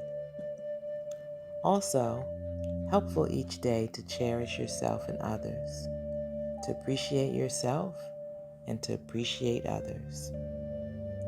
We can do this by noticing any judgments that we have of ourselves, criticisms or condemnations of ourselves, and seeing if we can soften those judgments or simply let them go. Noticing any judgments that we have of others, sharp criticisms, condemnations, and seeing if we can soften those judgments. Breathing in, cherishing yourself. Breathing out, cherishing others. Breathing in, cherishing yourself. Breathing out, cherishing others. Breathing in, cherishing yourself. Breathing out, cherishing others. And during the day, extending that attitude to everyone you meet. We are all the same. We all want the same things: to feel happiness, to feel love, to feel connected. Extending this attitude, I cherish you, I appreciate you, and I cherish myself as well. I appreciate myself also. Returning over and over to the sense of appreciation, cherishing with each breath and feeling grateful every day. Thank you for your time. So for today, have you brought kind awareness to your thoughts, your heart, your body, or none?